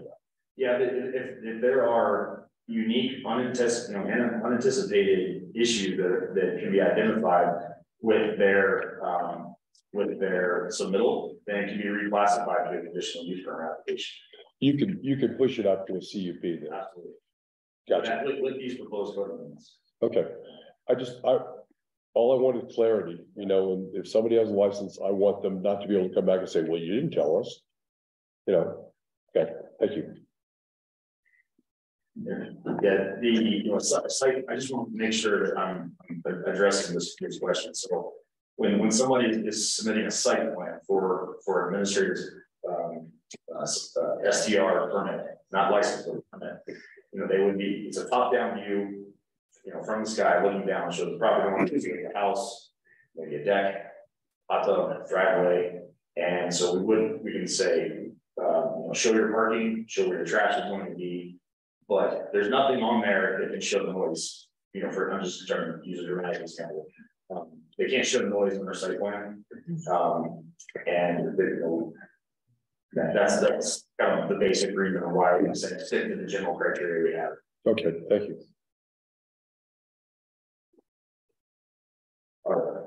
Is that it on that? Should we want just starting to wrap up there? So next is 238, please. This is accessory uses. So I'm gonna try to be quick and wrap up here. The main you'll see a lot of red on the screen. This is a big cleanup to this section. It was existing code section was very confusing. So I guess that's the first comment is that most of what you're seeing here in red is a cleanup and getting this ordinance. We have specific requirements for ADUs, and that's very clear and reads very well. So there's a lot of combining here. One thing that we are adding that's very important is I think it's toward the bottom of that page. It's stating that ADU counts as density, and that was not currently clarified in the code, and that was a recommendation from the Planning and Zoning Commission. We are also specifying, and you want just on the bottom of the page, and it's yeah, I think it's. I'd like to add, that's been a big debate about whether they should be counted against density or not. But on the other hand, then as we look at the recommendations that are coming forth from the PAT and from Planning and Zoning, we will change density requirements and the calculation around density, where ADU should be very easy, under pretty exacting circumstances, to have them. Correct. Okay. Yeah, and then the other important amendment regarding ADUs to note is that we are stating that a maximum of one accessory dwelling unit would be allowed per building. So the reason why it's not per dwelling unit is because an accessory dwelling unit can be accessory to a commercial building. So for example, a caretaker unit, someone who is living in the back of their property and they're operating a retail store in the front. So for example, there are some zones that don't currently allow that. So those are two important commitments regarding ADUs. And then the last code section is, and this is on page 241 of the packet, is regarding an edit to Title V, short-term rentals. This is pretty simple, but again, this is just making that edit in the short-term rental license section, wherever it currently references that a conditional use permit is also required, in addition to the license, that CUP is required by planning. We're just noting, making that change. It's not a CUP, it's an administrative permit. That is it. I skipped over a lot of technical revisions, but I tried to give you the key points and the highlights. So getting back to the formal stuff. So at the April 26th Planning and Zoning Commission meeting, the Planning and Zoning Commission formally recommended the City Council adopt this ordinance number 2, series of 2023. And staff also recommends the City Council adopt this ordinance on first reading, and recommends the City Council schedule second reading for a date certain, which would be June 20th. I'm happy to take any further questions. This is a public hearing. I'm sorry, this is not a public hearing. The public hearing would be on June 20th. Okay. It is not a public hearing, but typically and traditionally on first reading, if the public had anything they wanted to speak to us about relative to the changes here, we're happy to hear that at this time. Absolutely. Anybody in the room have this is a lot of change. A lot of it has come about in an evolutionary fashion, or maybe revolutionary fashion, from the Housing Coalition and their policy advisory team. Any thoughts at all? Any objections to any parts of this that you've heard? Well, I think it's great. I mean, we did not know that you guys were including that small multifamily as a use by right. I think that's a fantastic step forward. So just 3 and 4 units. Okay. The one thing that I noticed that I just am curious about was we took out boarding houses and it's like farther down in the table as group homes or something like that. And I just wonder if there might be some impact with that as we are talking about homelessness. That's kind of my question. We're looking at some kind of permanent supportive housing opportunity, you know, like with the state, they want us to hurry up and then wait on them. And so you have to go through a conditional use permit.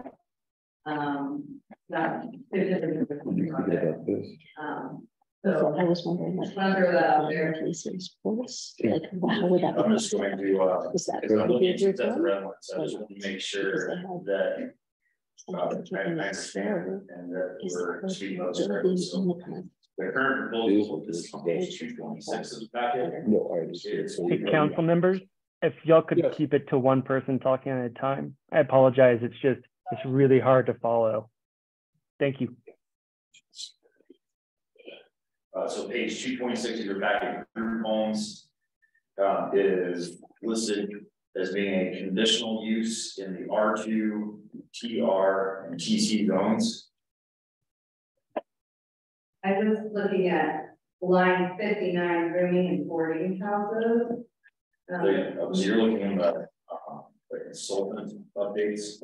Okay. The red lines. So I just want to compare these two basically. I can't pull it in the screen, so I'm back and forth. Bear with me one second. No worries.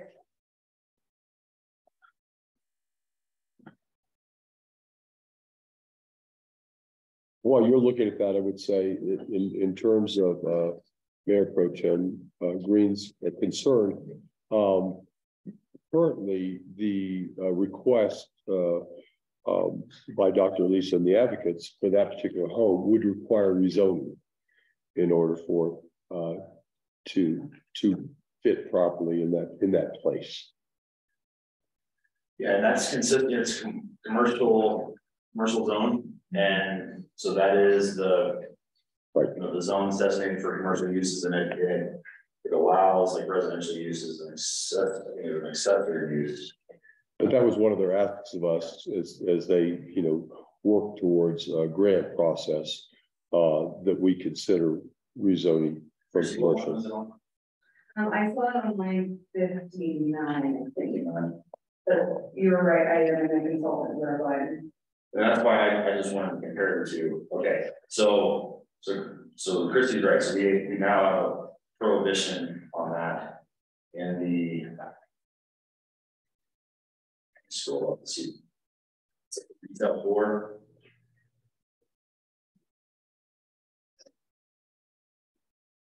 And the retail core and commercial is prohibited. And commercial. We never know what the community, what like the future holds for us, you know, like. So that's your, if I'm reading this correctly, that's your change is it's would no longer be allowed as a conditional use and the retail course of Harrison Avenue and commercial, which is, you know, big R area, and then you're first coming into town. So. Well, and truly, I'm not sure what the advocates and Dr. Alicia are proposing would necessarily fall under a group home, right? Or I don't know what category it would fall under as they're envisioning it. But I do agree with Christy, as we kind of address some of these housing challenges, we're going to see, I think, a lot of creative ideas for use of the structures that we currently have.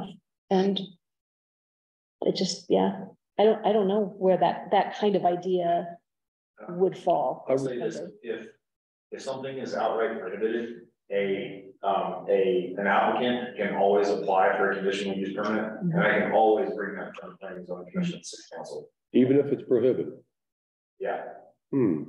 Okay. Well, that's why we've left it blank and gotten rid of prohibited, well, right? It's just sort of like maybe kind of a good point. Yeah. Okay. I'm okay with all of that. I just think that in terms of group homes, I just don't know why they would be prohibited in a commercial zone. That's all. I'm not sure that's clear to me. How's the hospital zoned? I think it's because it's I think it's in TC, but it's residential uses getting away from. You know, we're making a lot of amendments to allow residential in more parts of town, but then this is an area where we're.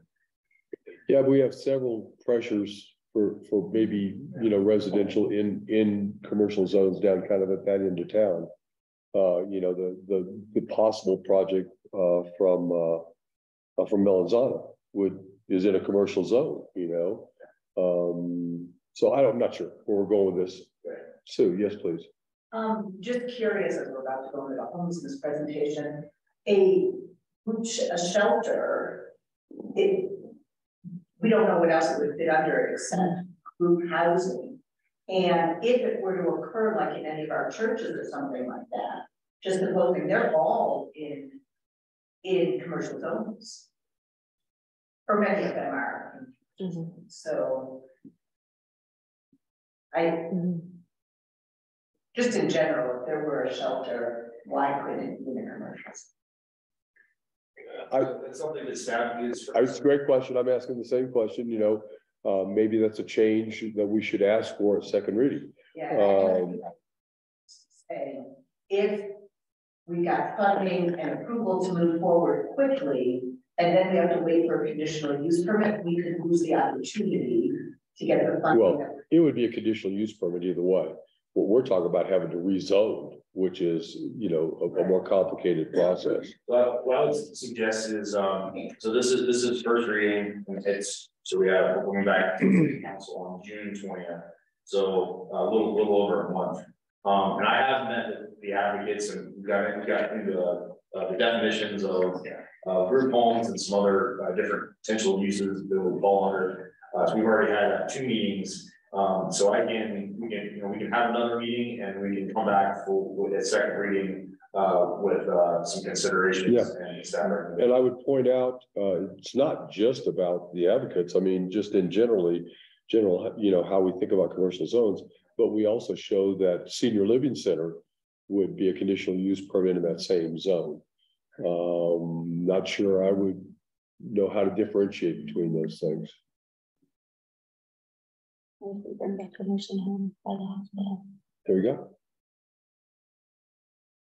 Okay, very, very good observations. Thank you. So yeah, we'll look at that. Okay. I'll try and remember. Jeez. Any other questions? City Council? I would say this. We've been working on this for over 5 years, we being planning the zoning, and the city's been involved to some extent.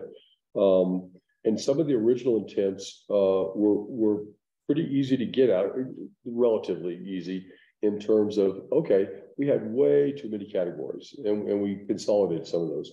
We also had, when under our original code, if it wasn't listed, it was prohibited, end of story.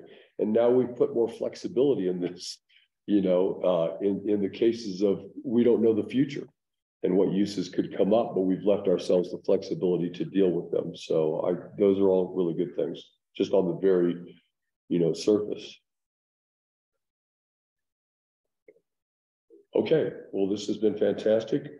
At this time, I would entertain a motion, please. But do we have to add all We do not, because it's first reading. At second reading, if we want to make the changes on the fly, we would make those changes in the motion at that time. There's a motion on page 4 of my memo. going back to Bill moves to adopt ordinance 2/2023, ordinance amending various sections, chapters 5.12, 17.08, 17.48, 17.50, and 17.60 of the Leadville Municipal Code concerning updates to the table of uses and land use definitions on first reading. Further move to schedule second reading of this ordinance for City Council's regular meeting on June 20th, 2023. Green seconds. Thank you. Any other discussion? Max, you're off quiet. Any thoughts? Good. Okay, at this time, roll call, please. Councilmember Fajenzi,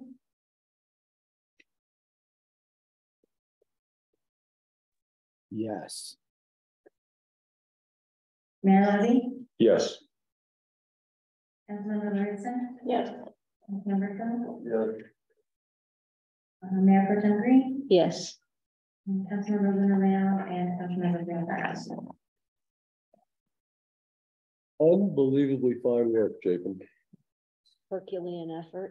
I've never seen it. I do want to compliment the consultant for one, sticking with the city of Leadville that long. I think he changed jobs and still got to keep doing the project as a private consultant. So hats off to him. And he did an excellent job of keeping everything organized.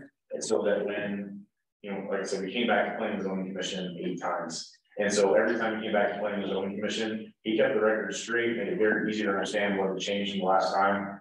So he did a great job, and it was made it very easy for staff and the city attorney's office to pick up the project and just take it to the flat stretch in past 6 months. Okay, thank you very much. At this time, we will have a presentation of the homeless strategic plan. So, I have sent the presentation to your clerk, but she says she can't access it. So should I join Zoom, mute myself, and then ask to share screen? You can share screen. Great. Give me just a second to get to that.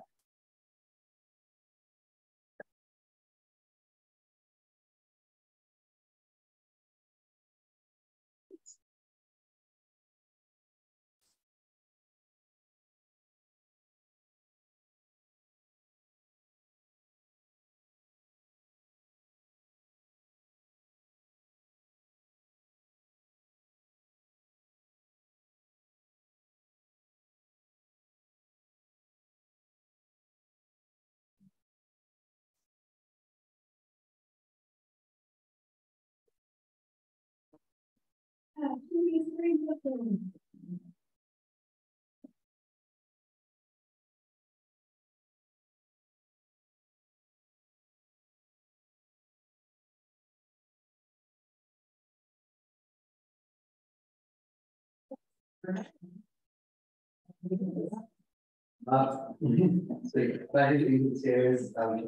step up to the podium if you're going to speak to us.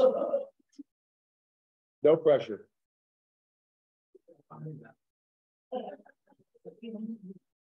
And please introduce yourself and take it away. My name is Terry, the coordinator. I'm Amanda Fitzpatrick, I'm with the Advocates League. And everybody, please try and speak up so that people on Zoom will be able to hear you. Hi, everybody, I'm Stacey Ramirez, and I'm with Full Circle League. And I'm Susan Fishman, representing St. George Community Housing. And I'm Gloria Perez, representing Lake County Government. Other stakeholders participating, law enforcement, Forest Service, Solvista, probation at St. Vincent. On this first slide, as you can see, the timeline of the homeless subcommittee. January 2022 was our first meeting with the subcommittee from January to June. We worked on needs assessment by serving partners and community members. One finding was that 30 to 90 community members are experiencing homelessness. From July to December 2022, plans to identify how we're going to address homelessness in our community. During 23rd to April, we collected stakeholder feedback, and now in May, we're collecting elected and individual feedback to incorporate into our reports. This slide, you can see we identified our mission and vision. Our mission is to increase the health and safety of Lake County residents by providing culturally appropriate homelessness, crisis response, and long-term housing solutions. We envision homelessness in Lake County as rare and brief. Core values that we identified, we are person-centered, trauma-informed, evidence-based, collaborative, and stewardship. Some key tools that we have been using, point in time count, which I will be identifying, is a housing and urban development initiated count of sheltered and unsheltered people experiencing homelessness on a single night in January. Each state selects a night in January. Then each community conducts their own count. Coordinated entry. The coordinated entry process is an approach to coordination and management of crisis response system resources that allows users to make consistent decisions from available information to efficiently and effectively connect people to housing and service interventions that practically end their homelessness. Permanent supported housing, permanent supported housing unit in which housing assistance and supportive services are provided to assist households with at least one member or child achieving housing stability.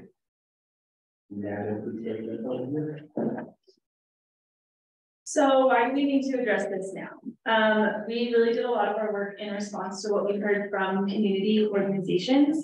St. George and Cornerstone approached LC-BAG and asked them to facilitate a group to work on expanding services. They serve this population every day, and they saw an increase and a very significant need.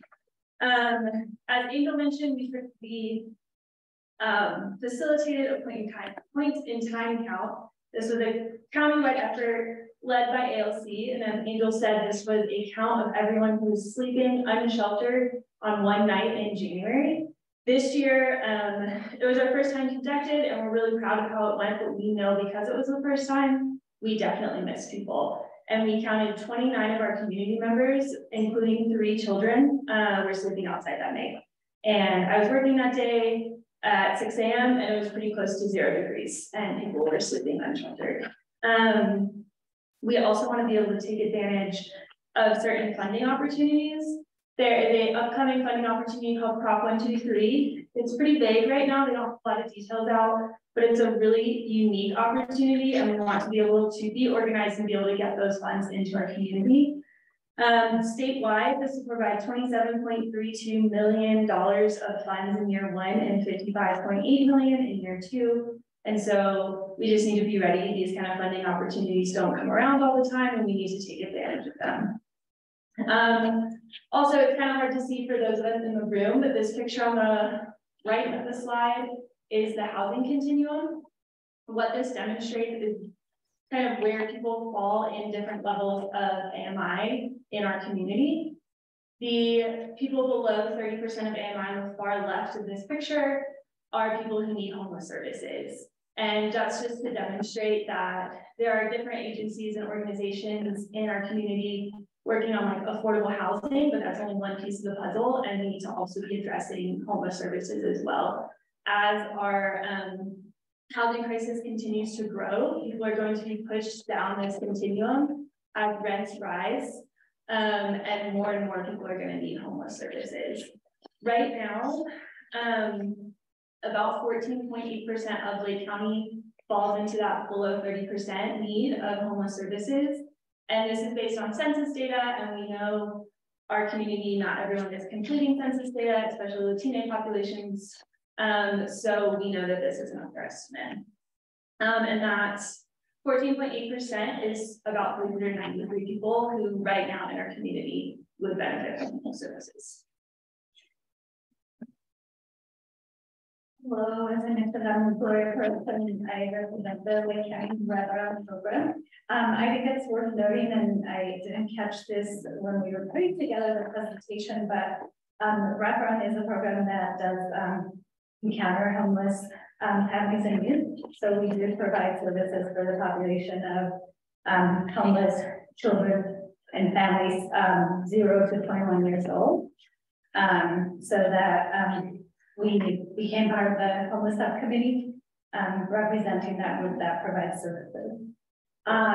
So on the slide here, we did, talk about what are the current prevention strategies that we have within Lake County, which is a robust amount of prevention strategies, again, including the services that Wraparound provides and services that the churches are providing. Some of those prevention strategies we looked at and talk about expanding those within funding opportunities that become available, possibly in the next 3 years. So some prevention strategies that are currently in place in some of the organizations, including ours, are providing like Safeway gift cards to families to supplement food needs, or if we come into contact them with during crisis and the food pantry is closed, things like that. Providing transportation is also another one that I think like some of the organizations represented in the committee are providing bits and pieces of transportation for people to be able to access like the food bank resources or appointments to like human services appointments for SNAP benefits, those type of things, and other transportation assistance. But we definitely know that we want to expand on those and remove barriers to transportation for people to be successful in navigating prevention strategies for homelessness. We know that the county is working on a free transit system. And then we know that there are current long-term rent vouchers, but we hope to work with the Regional Housing Authority and the Upper Arkansas Council of Governments to be able to expand those long-term vouchers.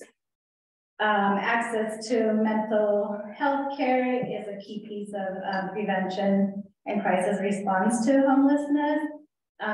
So Solvis definitely has a commitment to hiring more providers and be able to provide that mental health care support. And as I mentioned, Wraparound does provide some services, so does Advocate, but we are hoping to expand the case management services that are provided within both of our organizations. And then also looking at legal support. So people being able to have legal resources that can help prevent eviction or work through different dynamics that impact, like criminal records that affect the ability to obtain housing That's a big legal barrier. Working through credit, reestablishing credit and all those type of support to be able to stabilize housing. Assisting with access to child care through referrals and ensuring that we're maximizing those services or expanding those.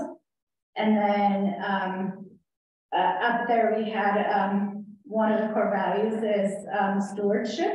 So we recognize that a lot of the existing programs, we need to be good about ensuring, you know, that we connect people to those services first, right? Before we, you know, hand out like Safeway cards or whatever, are we ensuring that we are connecting people to the current services that they might be eligible for, such as SNAP benefits, or that we have at least given them the information people can make informed decisions about those things. We hope to expand or create landlord recruiting support programs, so being able to establish relationships with landlords and help them understand how they can work with folks experiencing homelessness, you know, and sort of hopefully creating some kind of incentivized program so that landlords don't look at this population as, you know, look at their application and rule them out, but really be able to incentivize and help landlords see this target population as good people that can rent from them. And then another area is being able to assist in creating programs that successfully can set up people when they are re-entering the community, when they're leaving, like Department of Corrections or any legal system, and kind of, or residential, any type of like residential setting, and people are coming back into our community. So that is all within prevention strategies. And then some other long-term solutions regarding like crisis response would be to have informal overnight parking. So this is not a, you know, ideal solution, but it's at least the crisis response, people having a place to at least park their vehicle and be safe overnight. Creating overnight shelters, like that has been discussed, and then implementing countywide coordinated entry as an expansion to the services that wraparound and advocates provide. So coordinated entry meaning that it's sort of a one-stop shop or no wrong door approach, that, you know, people can knock on the door and they will receive services, and we will know how to get them into resources and services. And then coordinated crisis response, ensuring that we are giving people information about providers that, you know, can support them, and at all times having the person-centered approach and collaboration and solution. Thank you. I don't know if I ran out of time. And I'm Susan Fishman, and I'm going to talk about the long-term homeless solutions. Again, we were really pretty excited when we all got together to see how many preventative strategies we have going, and now it's working, as Gloria said, on coordinating all those preventative strategies. And if we have more coordinated care, then we know where to refer. But we don't have too many long-term solutions. Right now, we do have the Tabor Apartments. We have the senior housing at Mount Massive. We're hoping that we have the Lake County Housing Action Plan and the Housing Coalition. And so some of the new things, some of our future goals for long-term solutions would be to begin a program of homeless set-aside units. And this would be working with the Regional Housing Association to decide if they'd be willing to put a small percentage of the homes homes that they get for, where service providers could purchase those homes specific for homelessness. So we'll be working on that if we move forward with this plan. Increasing the number of units dedicated to PSH. Again, PSH is permanent supportive housing. So that's for people who are chronically homeless and need support, but through different services and grants, we could provide more intensive case management to make sure they are successful staying in a home with support. And then that goes with, we need to grow the rent voucher program so that we have more assistance to people who couldn't afford a full rent. And then we need to increase services like substance abuse treatment, mental health care, career services, coordinated care. And then again, I think as Gloria mentioned, we want to increase the landlord recruiting program where we work with landlords providing the rent vouchers and get some landlords who'd be willing to have long-term people who are experiencing long-term homelessness.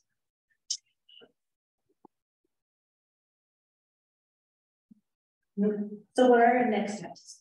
Our next steps is that the homelessness subcommittee will continue to meet until countywide coordinated entry is stood up or the service providers indicate that this group is no longer needed. And what do we need from this from City Council? So we're asking you to opt into Proposition 123 to increase requirements as soon as possible so that service providers can access funding. Proactively meet with service providers so you are prepared to sign off on letters of support for grant funding applications. Encourage city staff to participate in ongoing subcommittee and collaboration efforts, and coordinate funding requests with all service providers. We will now open it up to questions. I'll field the questions. Thank you, Christina. I might how long you take one. Any questions, City Council? Just want to clarify, no funding request is happening. We're just asking you for feedback on the strategic plan. Well, my first question would be when Stacy talks about coordinating funding, you know, how would the city be involved in that? Sure. Let me give you like a really generic answer. So if you guys were like, we're gonna implement a safe parking program, and we're gonna go seek funding for that. We would ask that you come and talk to the service providers to get like information on how that can be done the best way, since you have experts on the field. And like, if for whatever reason Wraparound was doing a similar program, we'd ask for you guys to maybe collaborate and not submit competing applications. That makes perfect sense. Thank you. Well, especially like the safe parking, because that came up, and I'm not sure what that means. I mean, as you guys know, we have we've been allowing people behind the Tabor Opera House to park there. We don't worry too much about it as long as they're not unruly. We don't have any issues, and we've been doing that for a couple of years as part of this issue that we know exists of people living in their cars. And but define safe parking. Well, I was on like some research has been done, and so that's why I think what Christy's saying, if something were to come up and you guys had an idea, it'd be great to come to the subcommittee because we've done a lot of research on what works and what doesn't. So when we discuss that as, do we want to put that as a future goal? And we realize it's already happening informally, and we know that churches often allow people to live in their parking lots temporarily, that the Tabor does. We decided after doing research, we realized it's very complicated and it's not always successful, and it's better to just keep it in our prevention side as informal. Yeah. So just again, an example of what Christy's giving, if you have an idea, we may have researched why or why not it would not work. Okay, thank you. I wanted to clarify that because we have talked about it before. Right. And, you know, I brought it up at meetings with mayors and they all said, oh, no. You know, be careful what you do there. Yeah, and so thank you. I've talked about like camping solutions. Yeah. And so we talked at length about that. And it's like, well, we have other places that have tried what's so difficult. And so we're going for things that we know are more successful based on research. Yeah, and the reality of the moment too, yeah. Right, so that's just coordinating with the committee who may have information. And to clarify, that goal was to keep the informal part of it, but also like let your service providers know when there is someone there, so they can go out and do outreach efforts to plug them into the resources that exist. Yeah, we currently don't have any process for that at all, but it's a thought. It's a 3-year plan, Okay. right? We can start doing it tomorrow. We can talk about making the sausage later. Right now, we're just hoping to get. We're just going to give you Chief Christie's direct number and call you. Know, Speed dial. I've got a couple of things. I'd like to hear from other city council members. They have any questions or concerns relative to this? I think it's incredibly comprehensive what you've done. I guess I would like to see a column that says funded, underfunded, and there to see where the priorities are. That makes sense. Yeah, we might. We've already like kind of maxed out on the page link, so I might need to create another table. I think I know where everything would fall in that continuum, though. Well, and I think that's what goes into. That's why we have to call it existing and future goals. If it's under a future goal, it means it's underfunded. And then this would be a working document that as we get funding, then Christy would create another document to show progress where we've gotten funding and which goals. Is that fair? Yeah, and I'm not opposed to putting together like something that says like where could funding potentially come from. Oh yeah, that's a good idea. I'm gonna stop sharing so I can make notes. I think that came up to the commissioner's presentation, right? You know, how priorities will be determined. So which ones like have either been identified as my high priority. I think that's some of the things that we're getting the update of them. Danny, did you have a thought? Oh, I was just wondering what you could tell us about this Proposition 123. I know it sounds nebulous, but. Does anybody else want to tackle it? I'm so it was on the ballot last year, and voters passed it. The state ballot. The state ballot by a small margin. So this funding will happen every single year. But what we know from the last round of state funding, everybody needs the funding. So that's why I'm encouraging both city and county to opt in as soon as possible. So you have a window between July 1st and November 1st to opt in. They are going to start accepting applications on July 1st. The tool is open now. So I think even though they said you could opt in on July 1st, I think you could opt in now. Again, can't really tell you a lot about the baseline and what your guys' goals are going to be yet. Jackie and I are refining some more data on that. But there are 3 buckets of funds. So that number that Amanda gave you was the homelessness section of the fund. There's a whole nother section specifically for housing in general.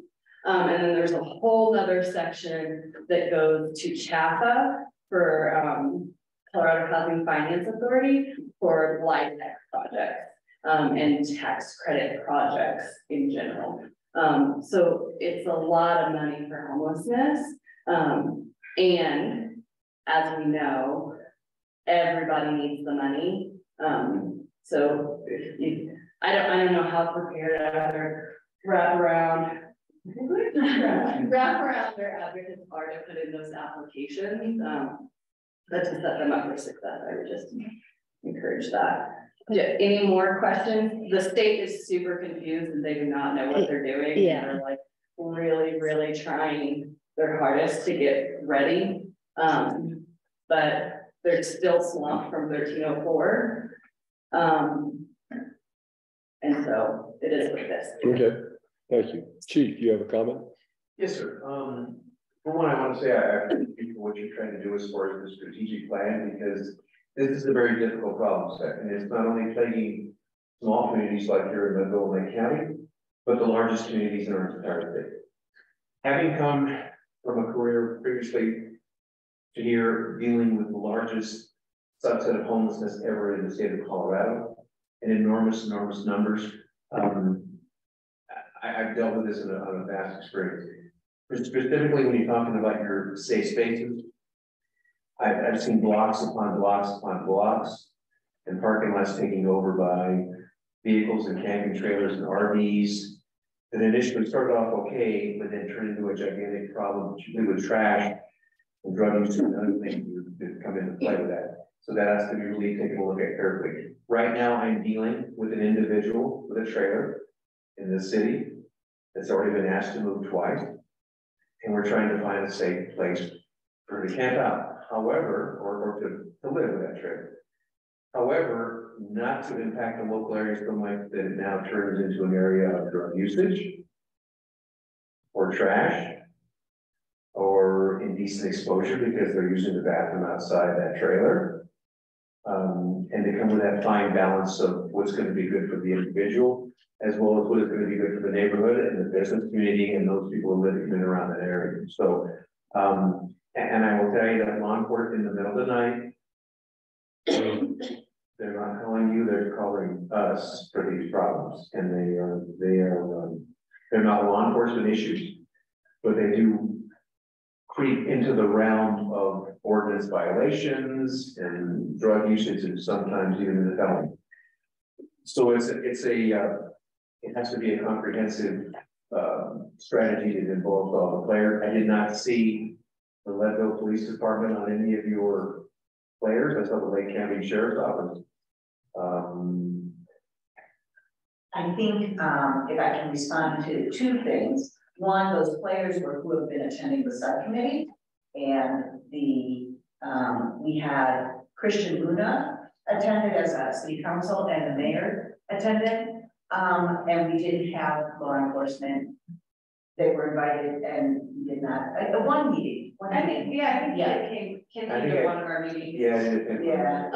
The sheriff's department specifically has a program where they can put people up in hotels overnight, so that's why they are listed. But you are correct, there's one line that you should be included in, and that was under the crisis. And it was coordinate crisis response information among providers. So I'll definitely add you in there because we would love to talk with fire, police, EMT, anyone who might be interacting with some of these individuals to teach you about trauma-informed interactions, as well as how you make referrals to any of the service providers. So thanks so much for bringing that up.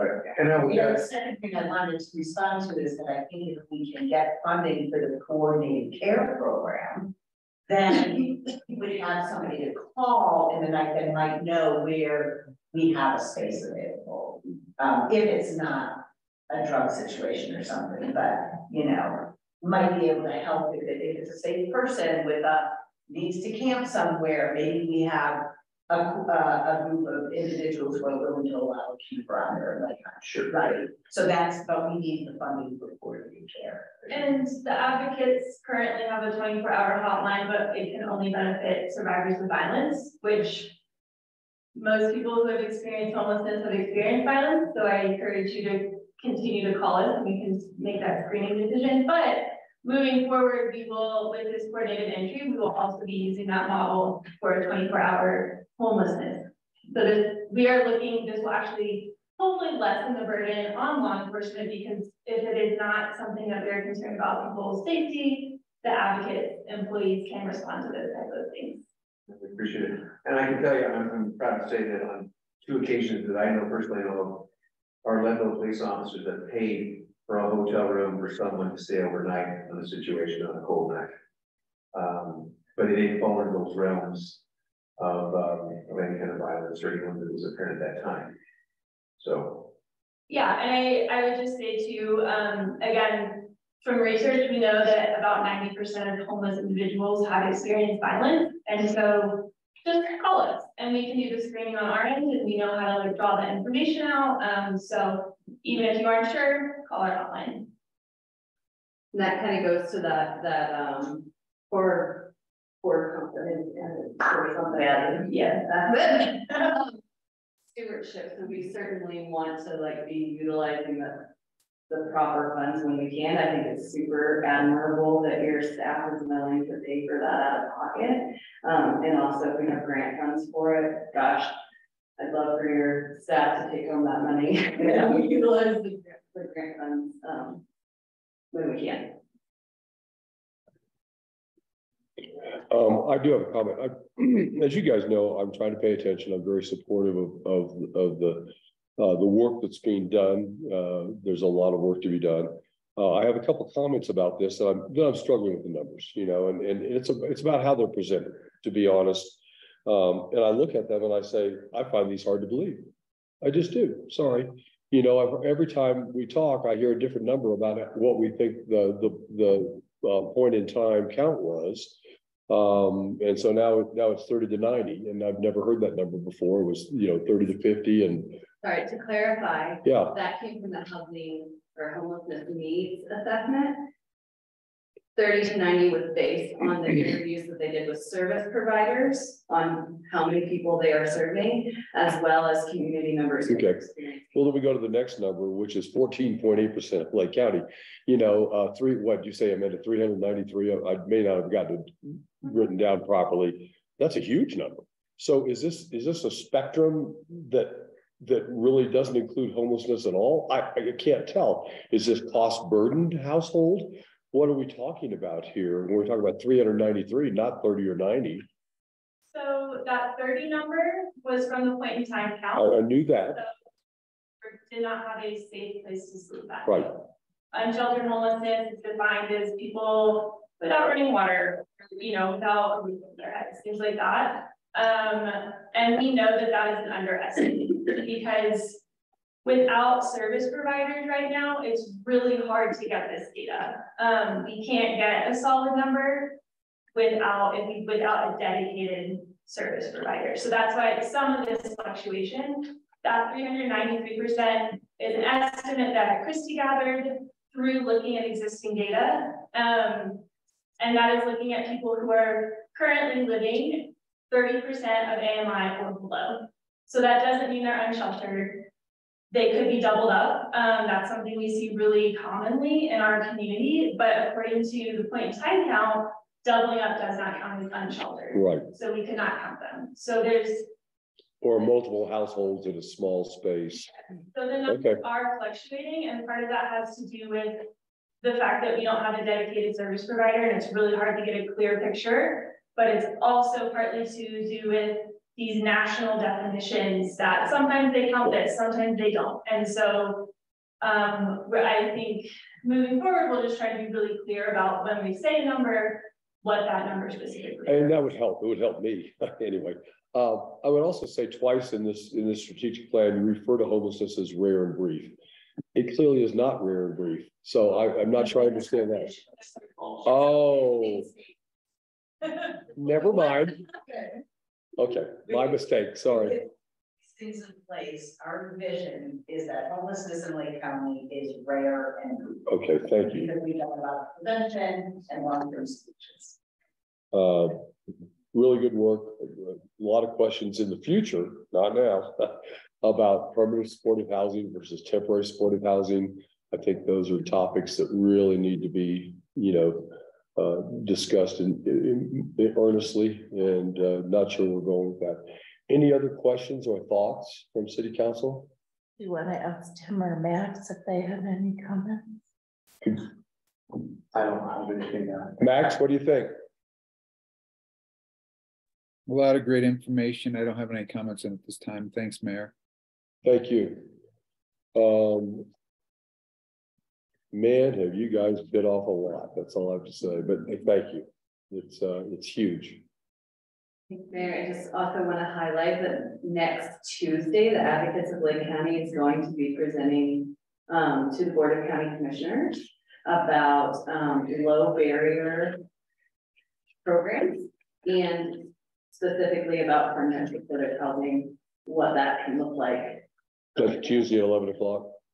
Okay. Any comments from our county commissioner? That might be Christmas too. I don't know. I just know, don't want to put you on the spot, but I thought as you listened. It's not 11 o'clock, is it? Discussing that logistics, I think we're double booked on we actually on the video we can't hear anybody who's in the back of the room. Okay. All right. Can I just publicly thank first Christy, who accepted the invitation, Christy and Beth, but accepted the invitation to take this on a little over a year ago and say, yes, I will facilitate a coalition. And then to all the service providers who she reached out to, who came to the table and said, yes, we're interested. Big shout out to the Advocates of Lake County for taking it on and readjusting their mission. So just wanted some public shout outs. Well, picking a bag, we might as well say BAG is having a fundraiser on Saturday. 2 seatings at 5 and 7 for dinner. You might consider if you're going to eat dinner anyway that day, you might think about Build Generation and then Dave Rock House next night. Nothing going on in Leadville. Thanks so much, Mayor. And clarification for Tim, that will be held at 1 p.m. on Tuesday. 1 o'clock on Tuesday. Thank you. All right. Thank you very much.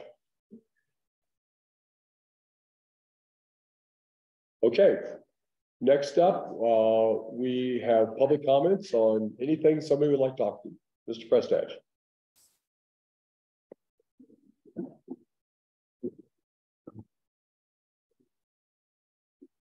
Okay, it's on the 6th there.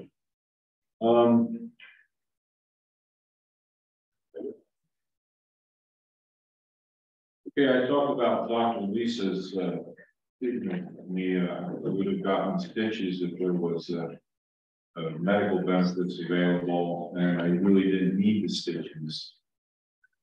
So I'm concerned. There was something I have trouble accessing the Denver paper, but there was something a couple of weeks ago about a provider that had